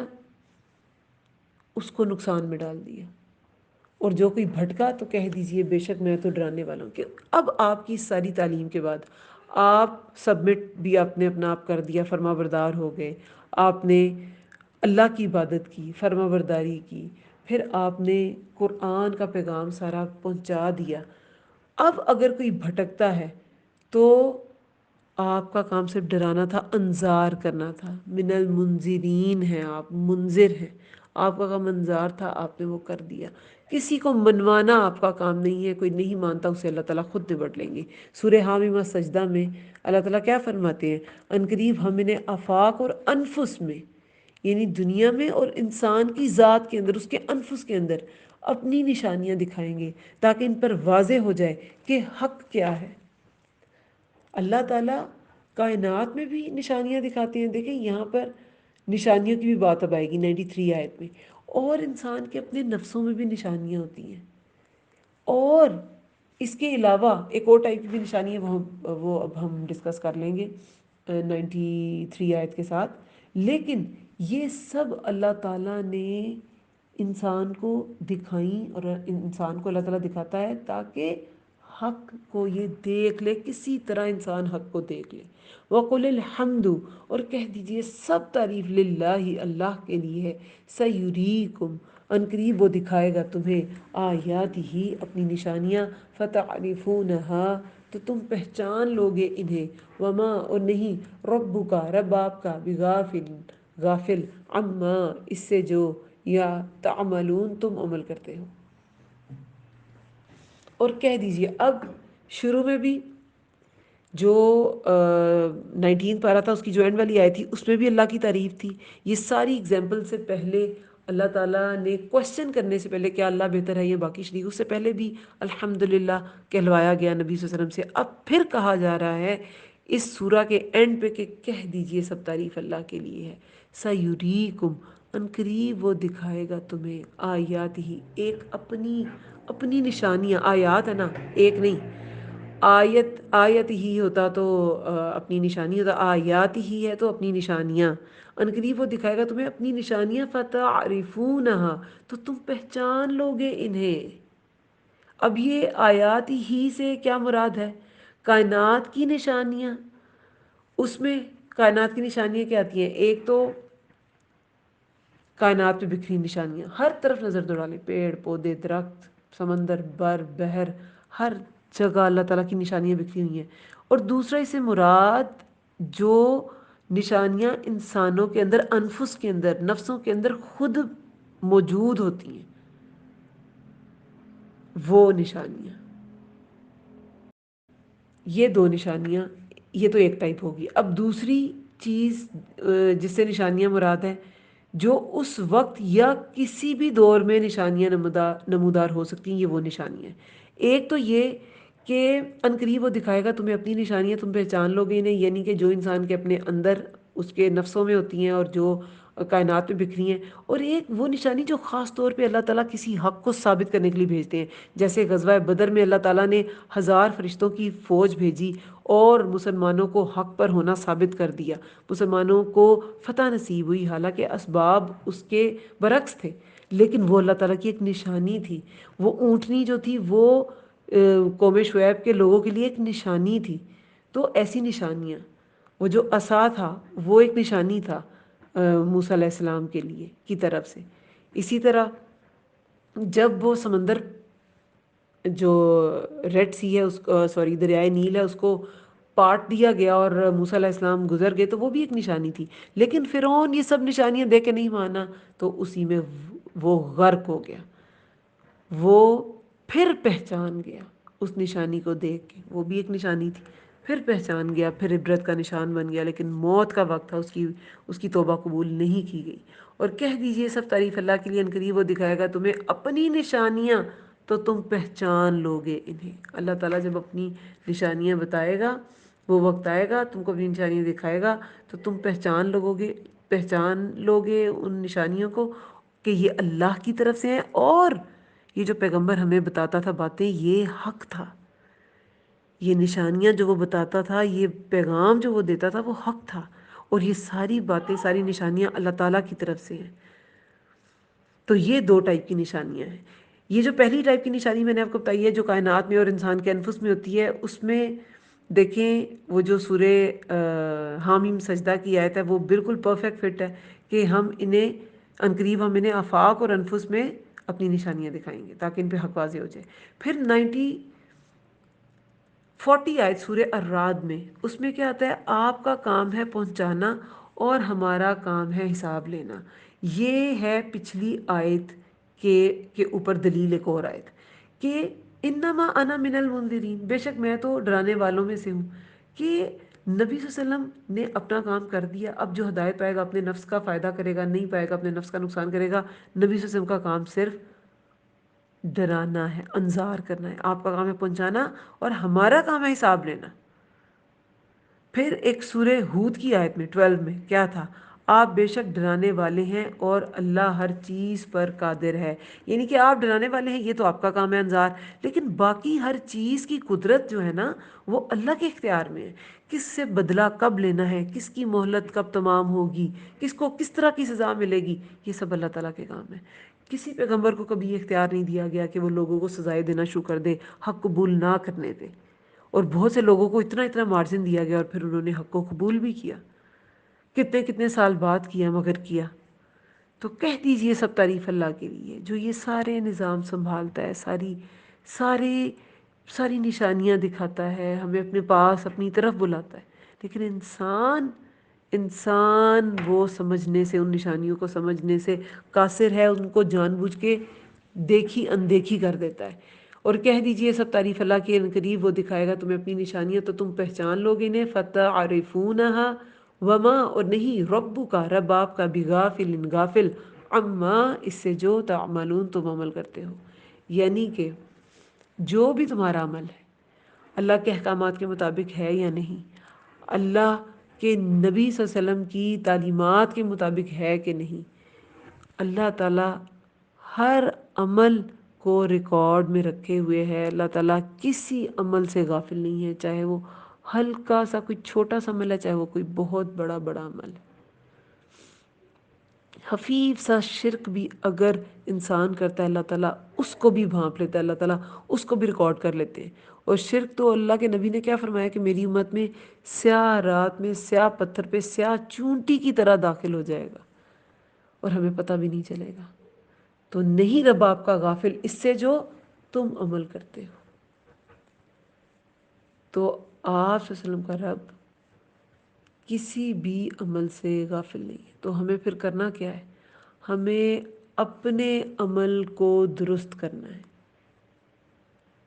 سورہ زاریات آیت نمبر 20 اور 21 میں کیا آتا ہے؟ یقین کرنے والوں کے لیے زمین میں بہت سی نشانیاں ہیں، اور تمہاری اپنی ذاتوں میں کیا تم نہیں دیکھتے؟ تو نشانیاں تو بہت سی ہیں، ان کو دیکھیں، ان سے سبق حاصل کریں، اور پھر اللہ تعالیٰ کی طرف لوٹ جائیں۔ اللہ تعالیٰ اپنے بندے کی توبہ کے انتظار میں ہے کہ وہ کب توبہ کرے، کب میں اس کو معاف کر دوں، کب یہ آگ سے بچ جائے۔ تو اللہ تعالیٰ ہم سب کو آگ سے بچائے، آمین یا رب العالمین۔ اللہم ارزقنی تفکر و تدبر لما یتلوہ لسانی من کتابک والفہم لہ والمعرفۃ بمعانیہ والنظر فی عجائبہ والعمل بذلک ما بقیت انک علی کل شیء قدیر۔ اے اللہ تیری کتاب قرآن میں سے میری زبان جو پڑھتی ہے، اس میں مجھے تفکر، تدبر اور اس کی سمجھ عطا فرما، اور اس کے معنی اور عجائبات کی پہچان کروا، اور جب تک میں زندہ ہوں اس کے مطابق عمل کروں، بے شک تو ہر چیز پر قدرت رکھنے والا ہے۔ آمین یا رب العالمین۔ سبحانک اللہم و بحمدک، نشہد ان لا الہ الا انت، نستغفرک و نتوب الیک۔ السلام علیکم ورحمۃ اللہ وبرکاتہ۔